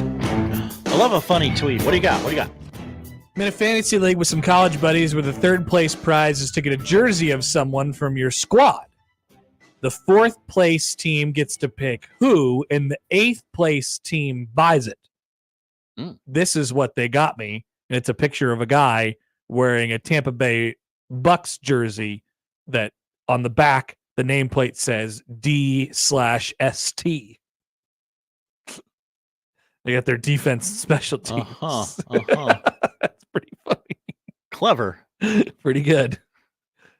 Kind of funny. If I went to a sporting event and I had, DST. if I was a fan of like the Packers or something like that, I went to my first Packers game and the jersey said D/ST on the back. I'd be actually pretty proud of that. Look at me, guys. Check out this jersey. I love fantasy football. All right. Polls at Happer Show. Please vote. Voting is important. But especially on these polls. When you think of football coach, do you think of Marty Schottenheimer? I do not. I do. But I love Marty Schottenheimer. Yeah, that's a coach. 55% say yes. Could never win the big one. Yeah, that's why he's a football coach. Yeah. Just kept grinding. If you put your diamond into a turd box, does it become a turd? Seems very unlikely. Because I can clean the diamond. It's not going to literally become a turd. No, I think you nailed it. Yeah. It won't morph into a turd. It'll still be a diamond. Yeah. It's a great analogy. Uh-huh. Because if you take the diamond out and you take it elsewhere and it's not in a turd box, it'll shine. Like a diamond is supposed to. Yeah. No, it does not become a turd. 55% say that it does become a turd. Whoa. So there you go. An upset there. Those are the polls, Josh. What are we watching tonight? We are watching the College Football Playoff Rankings Show. 6 o'clock on ESPN. We definitely all won't just wait until it's a graphic on Twitter. I don't know. Will you check in? No. Not 1 second. What will you be doing at 6 o'clock? 6 o'clock? Nap time? Probably feeding the child. No, nap time's a little later than that. 6:30, 7 o'clock. I have a very incriminating photo of Josh. Everyone keeps telling me it's incriminating. I'm not ashamed. I mean, it's incriminating if the crime is snuggling a teddy bear. Snuggling a teddy bear and taking a dad nap. If that's a crime, then I have an incriminating photo of you. Okay. And of course, Connor, Maction's back, baby. Very exciting. I'm sure many people will watch this and care about this. 6:30 ESPN2, Bowling Green at Central Michigan. Who you got, Happer? I will say that, if I'm making a pick, Bowling Green. Okay. Go Bowling Green. But I will say that I appreciate how on brand it is for Maction to start on election day. Let's do this thing that everyone gets really excited about. Yeah. That will And inevitably Maction- just get swallowed Maction's just over here in the corner. It's like, we're here. Like, that's awesome, but nobody cares. 7 o'clock on ESPN, Miami of Ohio at Ball State. Happer, who you got? Do those two schools have the same mascot? I believe Miami of Ohio is the Red Hawks. One of them is the Red Hawks. Uh-huh. And Ball State is the Cardinals. What's the difference? Wow. Racist. College basketball on your TV tonight, 9 o'clock, Big Ten Network. Big Ten stalwart Washington hosts UC Davis. That's a basketball game on television. Okay. Castaway is on at 7 o'clock on AMC. There's very little college basketball tonight. Right. And all of it is on ESPN Plus except for this lone game. How many college basketball games are there tonight? Oh, there's probably maybe 7. 2 dozen. No. So Division I college basketball games tonight. We got Rice and FAU, Colgate and SUNY Canton, Kennesaw State and Toccoa Falls. Oh. Evansville and North Texas. Hello. Bethune-Cookman and Texas Tech. Little Oppo research there, Bethune-Cookman. There you go. Yeah. New Orleans and K-State, Idaho State and Arizona State, BYU Central Arkansas, Cal Poly San Francisco, and then we have Sac State and Cal Maritime. And the law, as you mentioned, UC Davis and Washington. Every game on ESPN Plus, except for UC Davis and Washington, which is on the BTN. Connor, Tom Hanks, Wilson, A Plane, the Tennessee Titans, Castaways on AMC tonight at 7:00. Yeah, hell yeah. The Office is on E all night long. Pretty good run of the early episodes. Yeah.